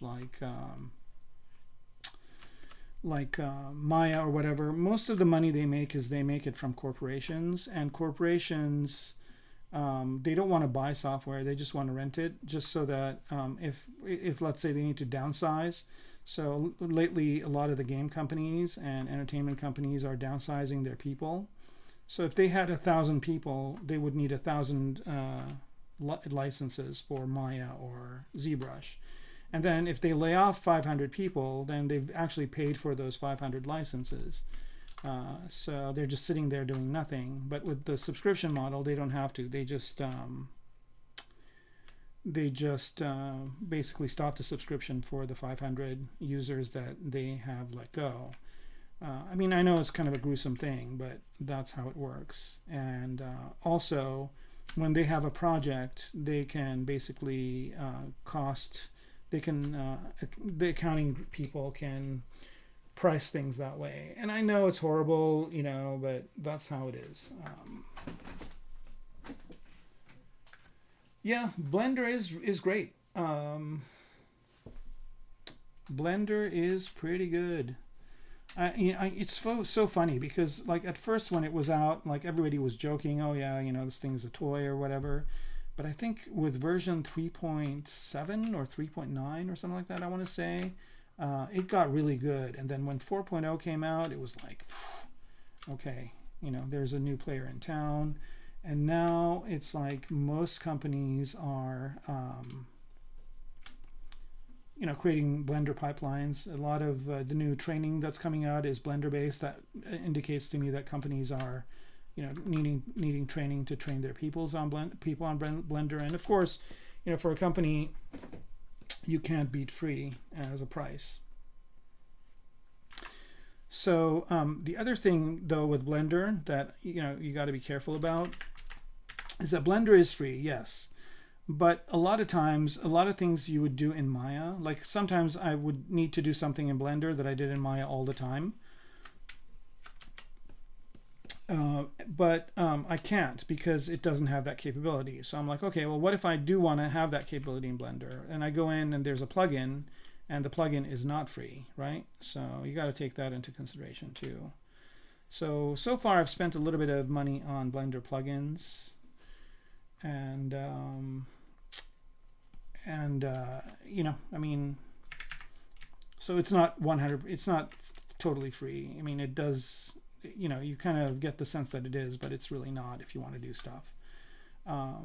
And before, when I got a plugin for Blender, it was free upgrades, and then recently I think one company started to charge for upgrades for their plugin. So yeah, I mean that's the case. I think the thing to do is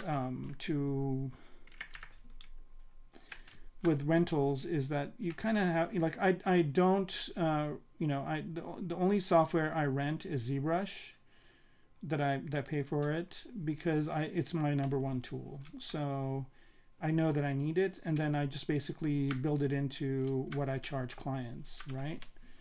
And that's that helps with subscriptions as well. So if clients are arguing that you're too expensive, you can say, well, I have to pay for the software. That's if they don't provide it. So if you have to pay for the software, then you have to you have to kind of build that into the price that you're charging.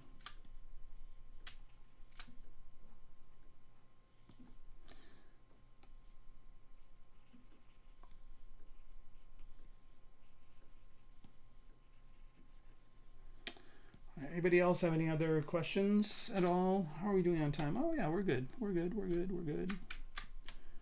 All right, I wanted to do some serious damage on the hand today, and I think I've done a good amount. I kind of like the space, but I think I want to make this a little bit more kind of interesting. So I'm going to try to do something here. I'm just going to go to W. Let's pop that there. Pizza boxes, and I want to have this hand be a little bit longer, like this, maybe.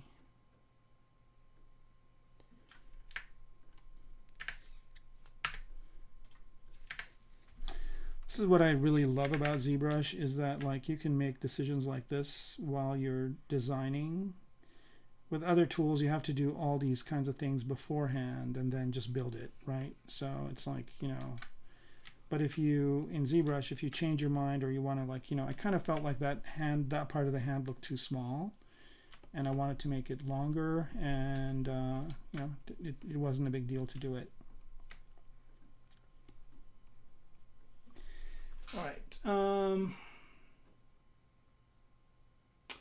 People who use it for fun get screwed. Well, yeah, I guess.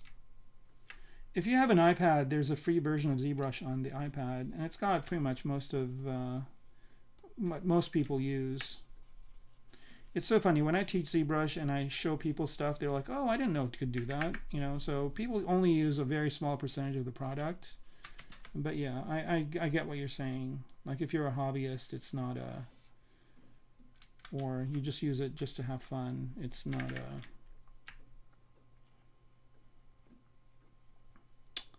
it's a lot of money to pay for just to have fun. There's a student version too, by the way. That's very the price of it is pretty good. So if you if you want to take a lesson or whatever, or if you can prove that you're a student, you can get the student license. And that's a pretty good price. But the thing is, though, I mean, I'd rather they charge money and stay in business and continue to make this amazing tool than for them not to and then go out of business, right? So you still want these guys to make put in new features and do cool stuff. And they've done a lot of great things since Maxon's bought ZBrush.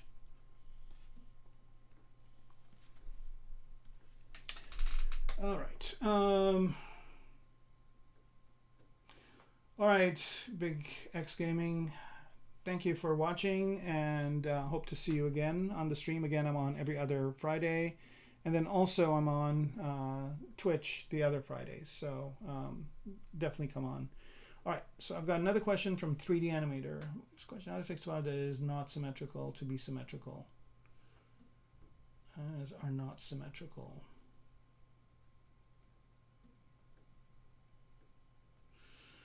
How do you get topology to be symmetrical? Can you elaborate more on that, because that that answer, that could be a lot of different things. So maybe if you could just let me know what you mean exactly by that. It's dynameshed.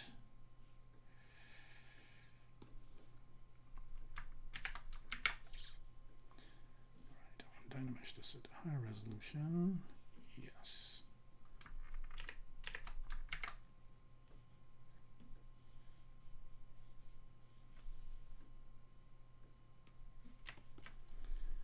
Yeah, if you could let me know more or less what you mean by that, I'll answer the topology question. And I'm a good person to ask that question too, because I do a lot of retopology and have that Gnomon workshop on it, which I highly recommend if you are doing retopology on bodies and heads and whatnot.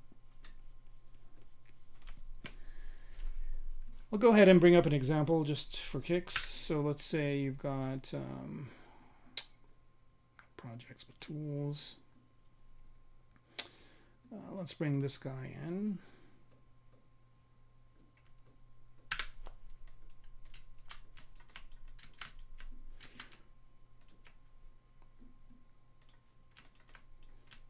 All right, so here's a face, and let's go down to subdivision levels.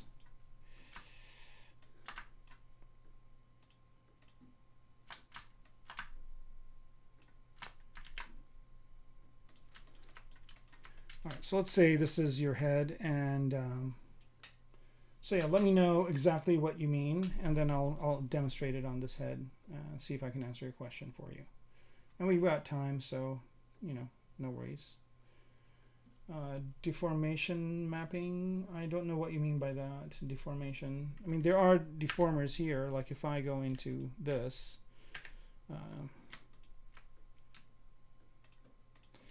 all right, what I'm going to do here is I'm going to merge, turn off start here. I'm going to merge the eyes down.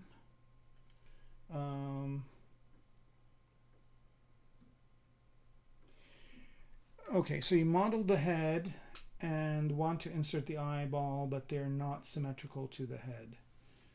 Okay, is the head symmetrical, 3D Animator?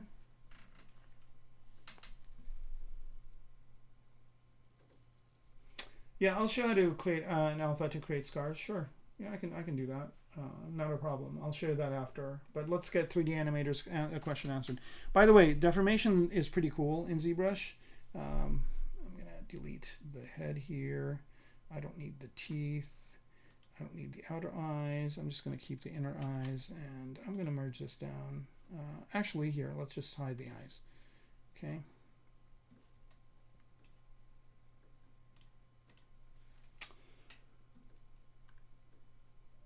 Delete one side of the head, mirror, yeah, that's one way of doing it. Mirror in my merge vertices and check. Okay, so all right, so let's say you have this and the head somehow, turn symmetry off here. Let's say this is kind of the situation you have, and I'll just kind of mess up one side. All right, and let's say I want this to be symmetrical. Okay, so so the first thing I want to do here is I want to determine what my symmetry line is, and the symmetry line is over here. So what I would do is I would go in here and go in and say delete polyloop, and right after the symmetry line I would delete the loop. Okay, let me delete all the subdivision levels on this thing. Where are you?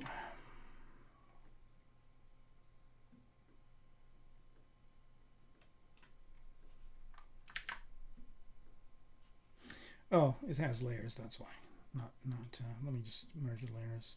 Okay, so let me just delete this layer, bake all. Let's delete the hidden parts. And okay. Let's go in here, bake all, first of all, and then I'm just going to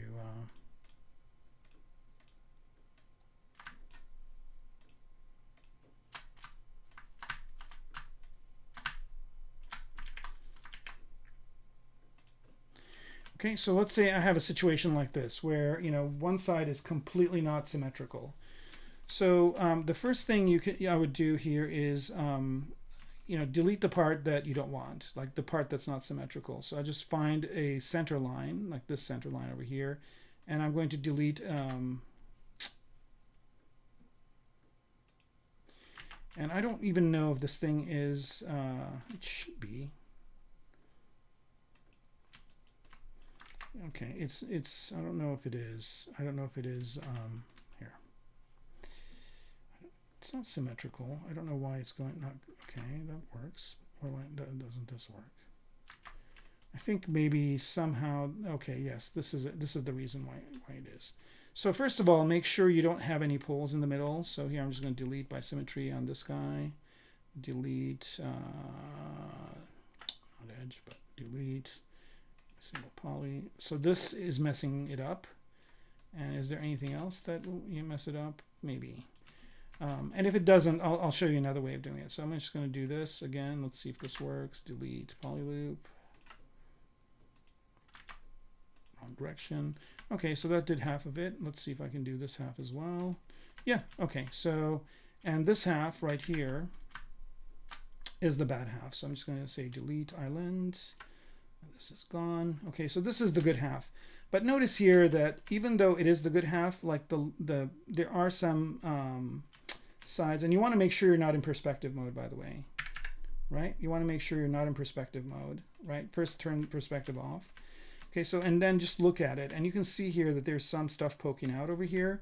So what you want to do is you just want to go ahead and first of all use clip curve and just get to this edge and make sure that all these edges are the same.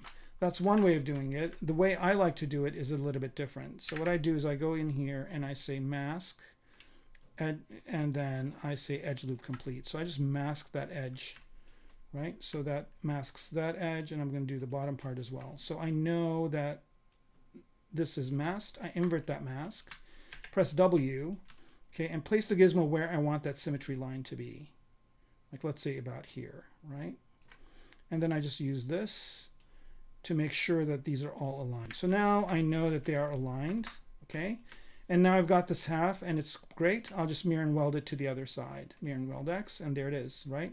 And then if I, you know, if I wanted to put eyeballs in here, right? So I'll just go ahead and append a sphere here, right? So let's say this is the eyeball. Let's make smaller. I don't know where it's huge, but I just want this to be small. Where is the head? Here it is. Okay, so let's say this is the eyeball. I just move the eyeball to here. Make sure it's at in its socket. Okay, so there it is. That's the eyeball. Maybe a bit smaller. There you go. Okay, so now I can pick this guy, mirror and weld it to the other side. Oops. Make sure you are not on local symmetry on this. Okay, so there it is. The head, mirror and weld. No, why is, oh, it's doing it to the gizmo. And it helps, somehow something is on with symmetry here. Local is off and symmetry is off. Why is this not going to this? Okay, here we go. I'll just move this. It's always better to just move this to the center of the world.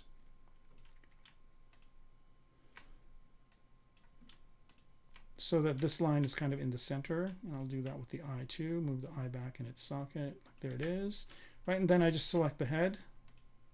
And if I mirror and weld in X, there it is. And then I choose the eye, mirror and weld in X, and there it is. So I've got the eye and the... Okay, so does that answer your question, 3D Animator? Okay, so now it's symmetrical and everything is good, right? I think the eyes need to move forward a bit. Maybe they need to be smaller. I'm going to turn symmetry on and just make them smaller, move them into place. Okay. And then the other person, let's see, Lincoln, you asked about, or who was it? Okay, I think somebody asked about how to create scars, use an alpha to create scars. Yeah, so basically that's pretty easy. You can either, you can either start with an alpha, and I do have a bunch of them. I can just load some up. But let's go ahead and take this head, for example, and let's subdivide it a few times. Let's divide it a few times like that. Okay, there it is. And this guy looks really angry. Here, I'm going to do a few changes to this thing. So make sure that whenever you're working on the model, like let's say I want to change this guy's features a bit, maybe modify the anatomy, maybe make him, a little bit not as angry.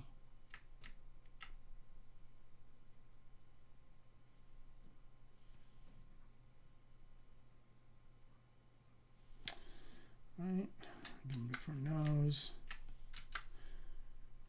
Play with his forehead, etc. Maybe he's got longer ears, etc. Okay, so now I'm going to go up in subdivision levels and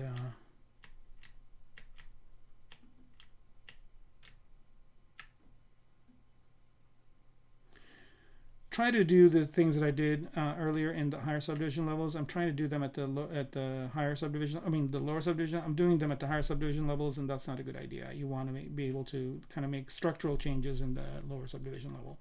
Okay, so there's this guy. If I want to create a scar, there's different ways of doing it. I mean, you can sculpt one and then grab it, or you can just start with an alpha. So here, what I'm going to do is I'm just going to go to the standard brush. So B standard, and where are you, standard brush? There you are. Nope, that's not where you are.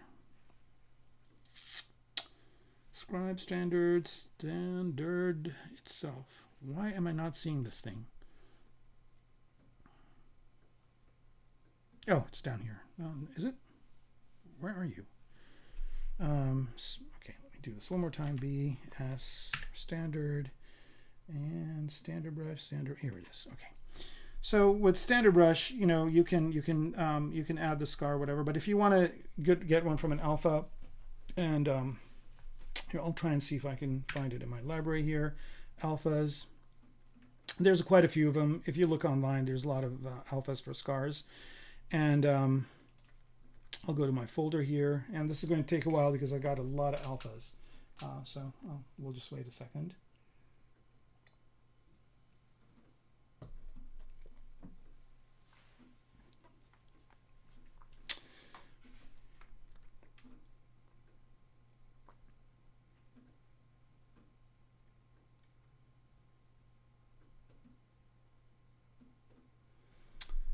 Wow, I didn't really realize it was going to take this long. It should get there.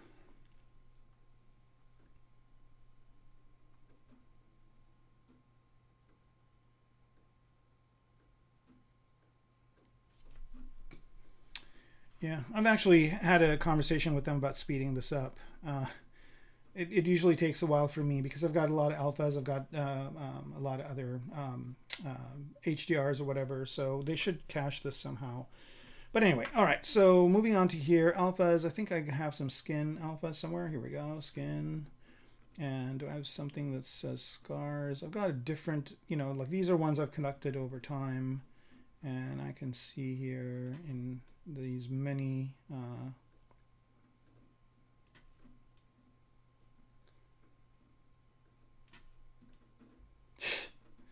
yeah.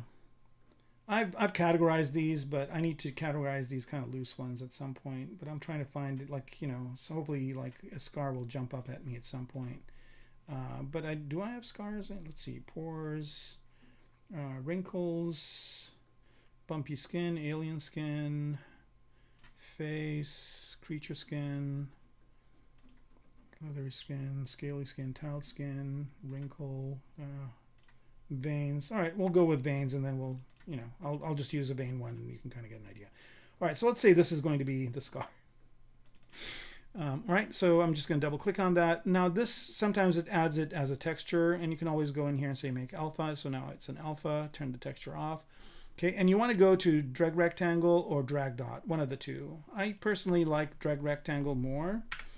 And then you just go to where, I don't want this to be on both sides, and you just kind of draw out that scar. Let me make this more. And if you, it goes in, let's say like he's just kind of got some weird scar like this, right? So drag rectangle lets you do it that way. And you can also use drag dot, by the way, and drag dot allows you to kind of move it around. And it depends on your brush size. So if your brush size is bigger, your draw size, then you can just move it around and place it where you want.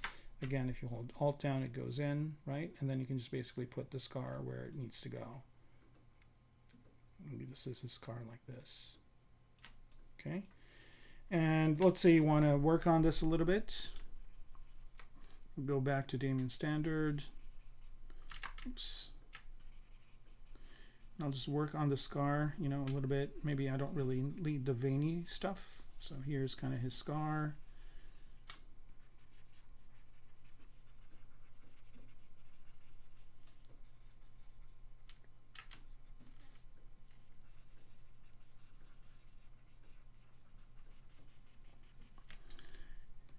Let's go to inflate here, and remember, scars don't just go in. They usually, on the outside, they usually have a protrusion, and the inflate brush is really good to kind of do that.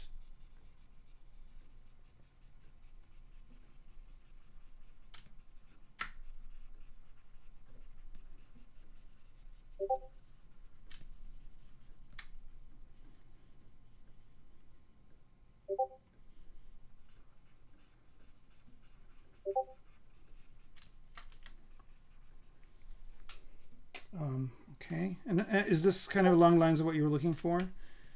And so yeah, there's a scar. Tissue growth. I don't know what you mean by tissue growth. Can you elaborate? Wish you could put in JPEGs in the chat. I mean, like if you'd show me a picture. But what's really great about this is you can grab this now. You can grab the scar and use it. So I think there's a, you can just put in a, there's a brush to do that. And I think it's the extractor brush, right? And you can just go in here, and I think you press G. And then let's make this draw size bigger. And then you can just kind of go like this. And that will make that into an alpha. And I don't know if this actually worked. It usually works with flat surfaces. I don't know if it works with a curved surface. I'll try it again.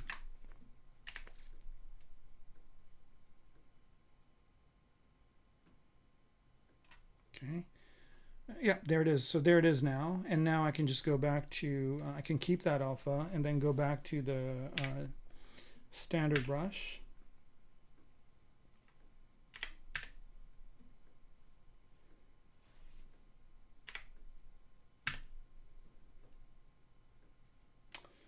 It's very strange where, oh, it is.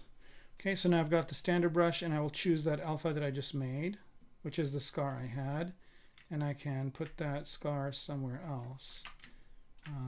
Probably is not as detailed, but it's kind of the same scar. I don't know why it's not as detailed. But like sometimes you can just use it to put it over what it is, where it is, just to kind of accentuate it a bit.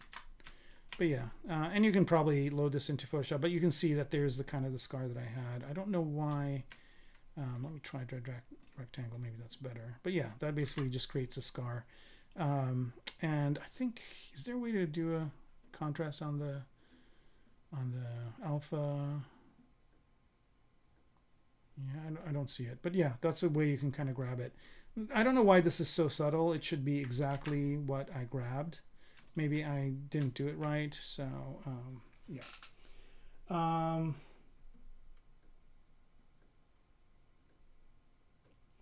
Use alpha to mask auto and scars based on alpha.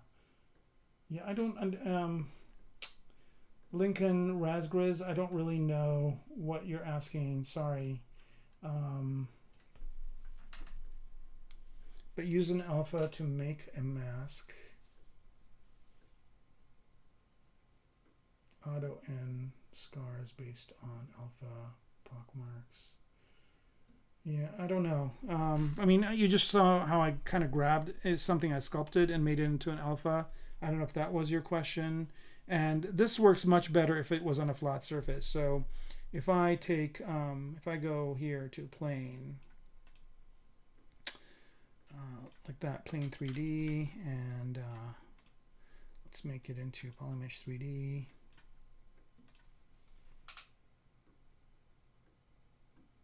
Bubble alpha and auto pick marks.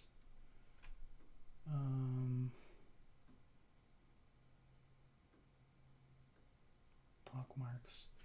I don't know what you mean by pock marks, but like if you mean here, let me try to take another stab at this. But like I don't know if you noticed, but here in my alphas, and hopefully it won't take this long to generate this time. Nope. Okay. Yeah, the good news is in a session it only does it once, but you can do like, you know, I mean, I don't know if you mean things like this. Like I've got like a pimple alpha here. Like let's say I pick this one. Again, make alpha.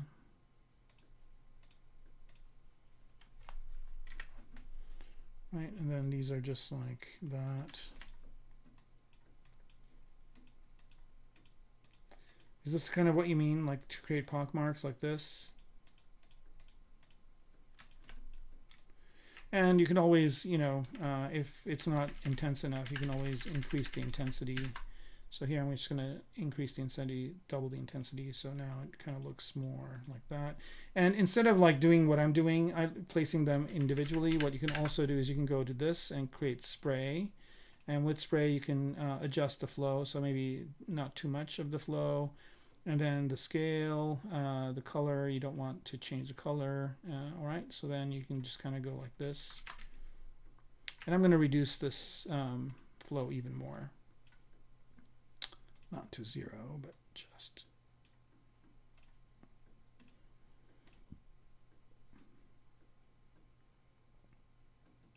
Okay. So you can see that. And also if you want, you know, less than this, you can always change your lazy radius up.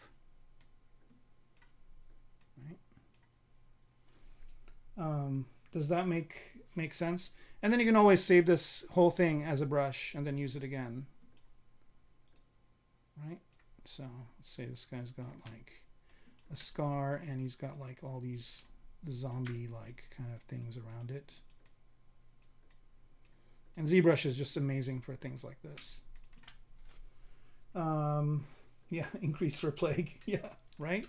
But yeah, so kind of that's how to do it. And you can always increase the lazy radius too, so then it can even be further away. And if you just max this out, then you know it'll be, you know, more kind of spread out. Yeah, but that's kind of how you do it. It's just really easy. I mean, and ZBrush is just, you know, like it's just the tool for this kind of stuff. It's really good. Yeah, you know, ZBrush is just the tool. And if you want to see an example of this, like I've done I'll go back to my Instagram, and I did a kind of a medieval warrior that had a gnarly scar on his face, and I don't think it's too far down. I think it was right before I got into some of the AI stuff I've done here, which I don't do anymore because it's just, yeah, here we go. Like you can see this guy's got a really kind of gnarly scar here with like, and I did this so fast. But yeah, it's really great for this kind of stuff. All right, so we're a little bit over time here, and I want to, let me delete this stuff. I don't need it. Delete all, okay. And I'm going to jump back to my hand here and see if I can do a little bit more work. Luckily, I don't really have a hard stop, so I can continue for a little while longer. And it seems like you guys are the chainmail is so easy to do, so easy to do. Check this out. Here's chainmail, right? So let's say I bring up chainmail is so easy to do in ZBrush. It's like a dream come true. So I'm going to do the same thing here. I'm just going to go into here, go to project, nope, tool, not project. Okay, so let's say I pick the same guy, right? Here he is, F, and let's say I want to give this guy like some chainmail for his chest piece. So here, like let's say I want this and the back.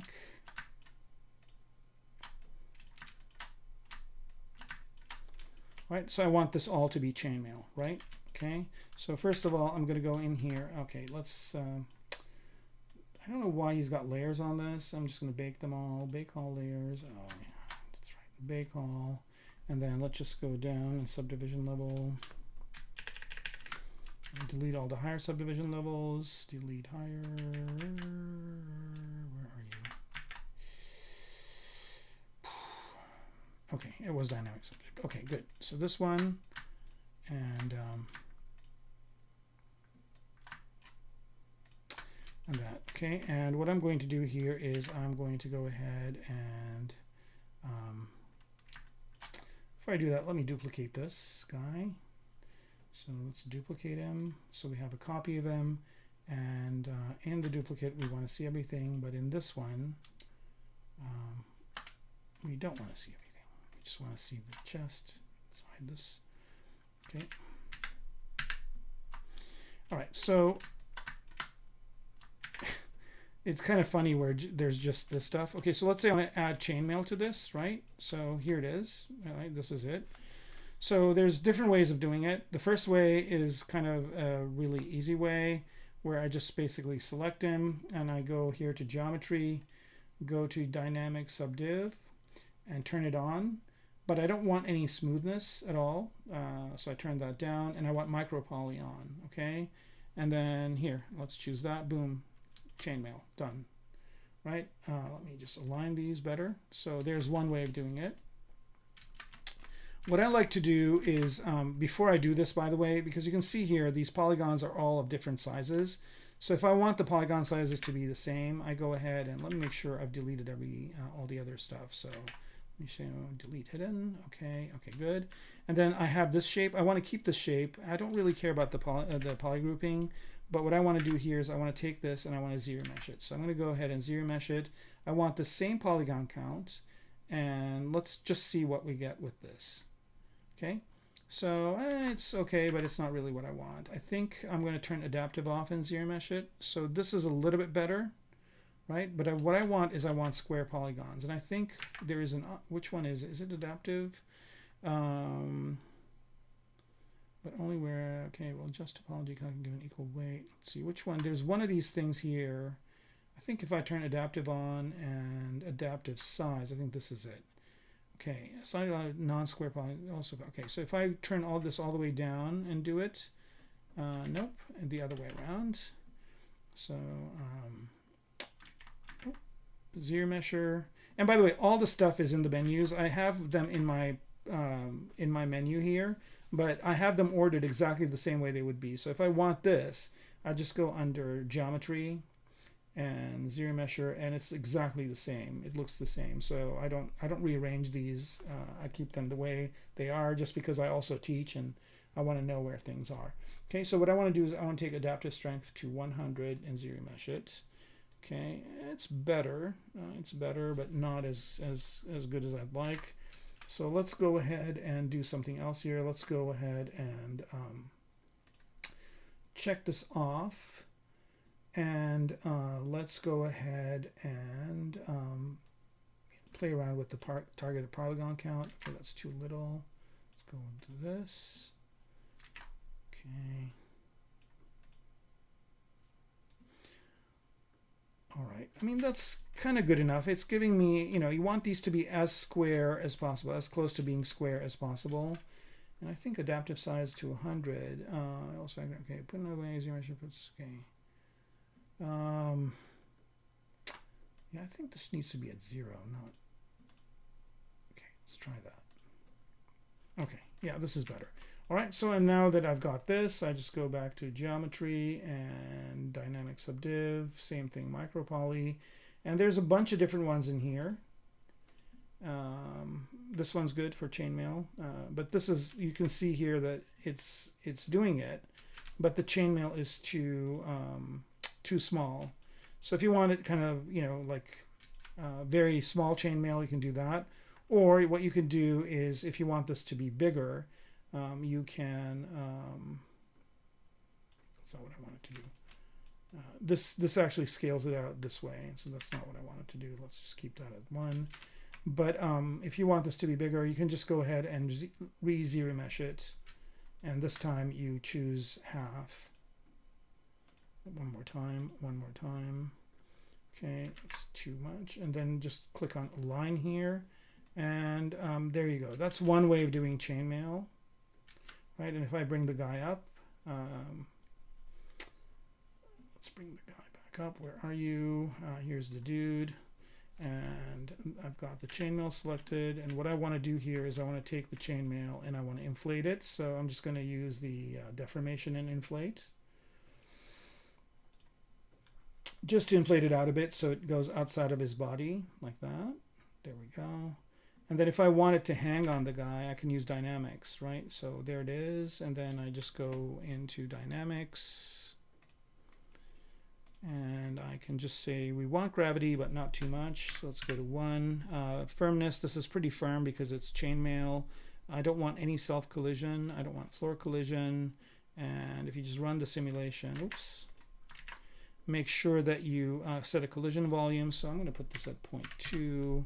Collision volume, run, and there it is. So now it just kind of conforms to his body, right? And I mean, I could do the same thing with the rest of his body. So here, if I want to do another chainmail, well, let's say I delete this one. I go back to his body. I'm going to duplicate him one more time, and then this time I'm going to pick this, the back, and the arms, and the chainmail is going to kind of be this way, and that too. Like these are just going to have a really big chainmail. Invert that. Delete hidden. Okay, and I think this doesn't have the layers. I just want to make sure it doesn't. Layers. Yep. Okay, good. All right, so now what I can do is same thing. I just go into geometry, dynamic subdiv, turn that on. Again, I don't want it to be smooth, but I do want micropoly, and now I'll choose a different chainmail. Let's choose this one. There we go. Click on align. It aligns it. All right, good. And then let's bring the guy back. This is kind of funny over here. Like there's nothing funnier than this look right there. Okay. And then there's the guy. There's a chainmail. I choose the chainmail, and again, same thing. Recalc this, run simulation, and it kind of conforms to the body. Here, maybe I can change the gravity strength to 2. Maybe bring the firmness down just a little bit, run simulation, and there's the chainmail. Like that's how easy it is.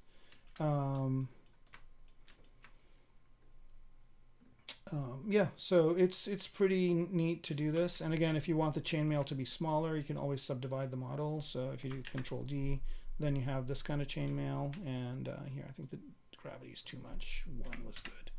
Okay, and then you can have it like deflate, so it kind of hugs his body more. So there you go. Right.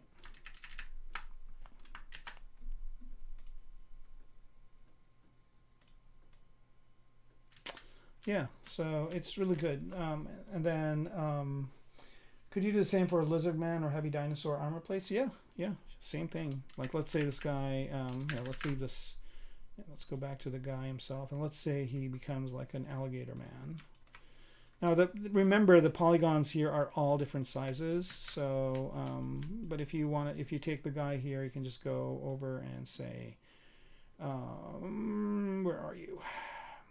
Geometry, dynamic subdiv, turn that on, turn smooth down, go to micropoly, and I think they have, yeah, they have scales here. Okay, there you go. Make sure you align them. And then if you don't, like these are going upwards, you probably want it going the other way. So you just rotate them in Z. Now, there you go, scale man, just like that.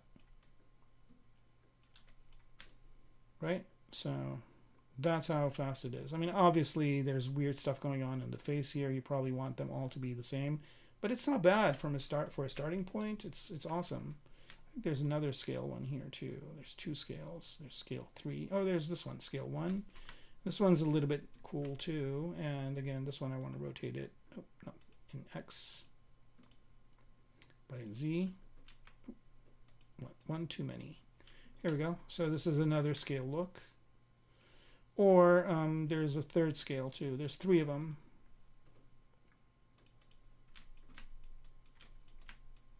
So yeah, it's this simple. I mean, these look pretty uniform, but you can randomize them to.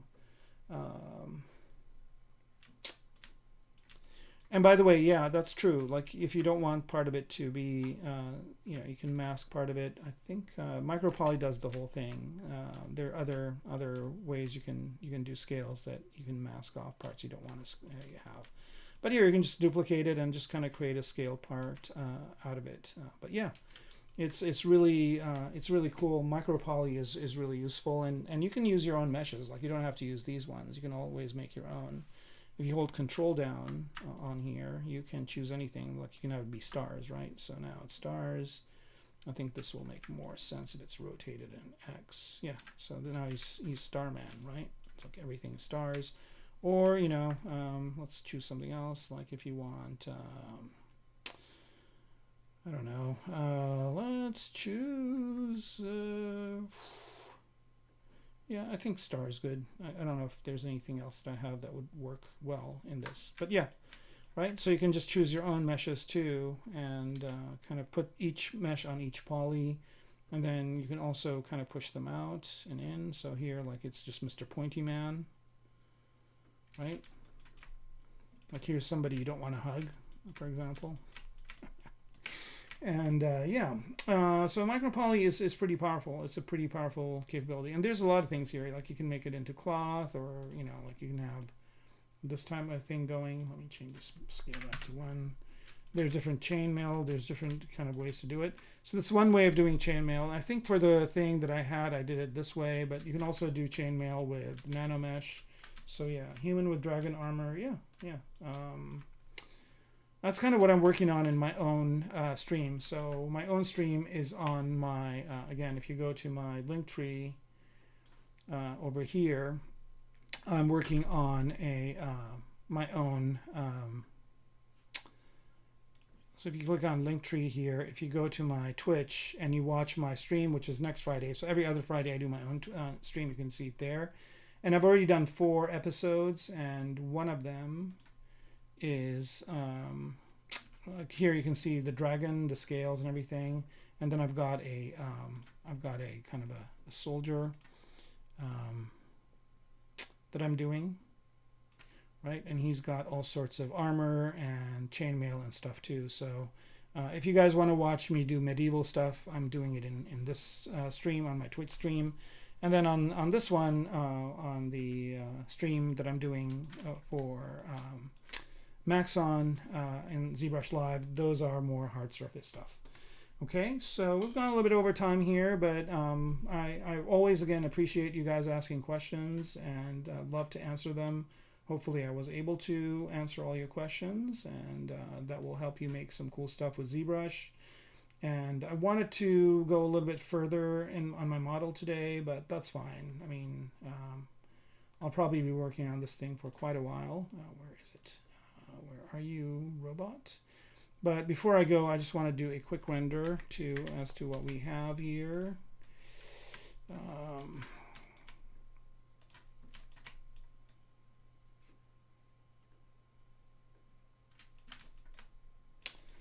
So I'm going to let it autosave, and then I'll do a quick render, and then we'll call it a day.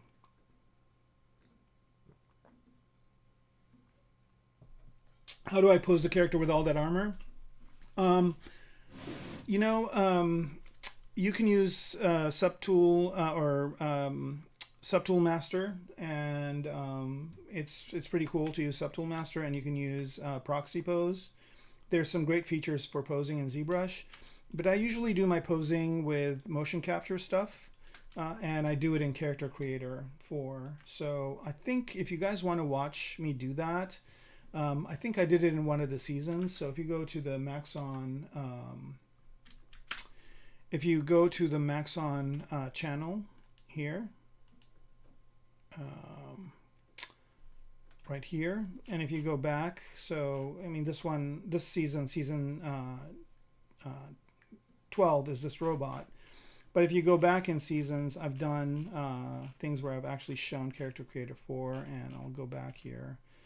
I wish there was a way you could just segment these by the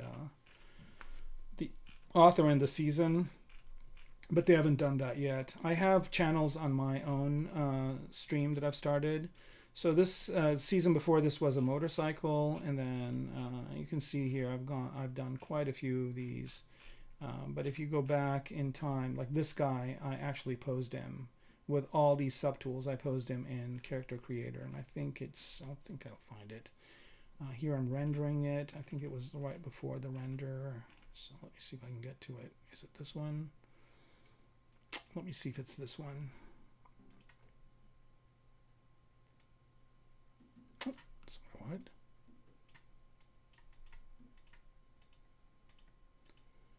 Is this it? No, this is where I was texturing him. So it's after. Oh man, I gotta start over. So I'll just give you the season and you guys can look it up. But it was that character that I posed in Character Creator. And then I also did one a few seasons back as well. I think that one I did in 3, and then this one I did in 4, but I'll find it. Where we go. Okay, so this is the render, I think. This is the render. Yeah, but it's this set right here. So I think this was season 10, I want to say. Season 10, yeah. And we did this for a while. I think this is render. Come on there, yeah, I think this was the render. I think it's before this. So it's maybe... I looked at this one, that wasn't it. Where was it? Yeah, it's one of these where when I'm actually doing the posing. And then also, if you want to see me pose a character, you can go to the kind of the lady astronaut that I did a while back, and that was ages ago. I've done over 100 streams on here, so I've got over 100 videos in these in the ZBrush Live library, which is pretty intense. So yeah, I think it was either season 9 or season 8, but you can find it in there. But yeah, I'm not going to try and find it now, but you guys can do it. Yeah, the channel owner will do it. I've told them. It's just there's so, I mean, there's only so many people that work at Maxon, and I would organize this a totally different way. I'd have categories and channels and whatever, but I don't playlists. Like they do have some. They have one for Ask ZBrush or whatever, but I don't think they have one per. They have it for summits and whatnot, but I don't know if they have it for specific artists or for. They might have it for artists, but I don't know if they have it by season or they break it down by different things. I think they want these to be more kind of. Yeah, here we go. Kermaco design. I have it by name, and you can see to do it. You can see all of my streams over here. So yeah, I mean, you can find it this way. But let me see if I can find, at least I can tell you the season. But yeah, I've done quite a few where I've posed them. So with Subtool Master, it's pretty easy to do the posing. You just say it's a plugin. Here is a plugin, and it's Subtool Master. Not Subtool Master, sorry, that's wrong. Transpose Master.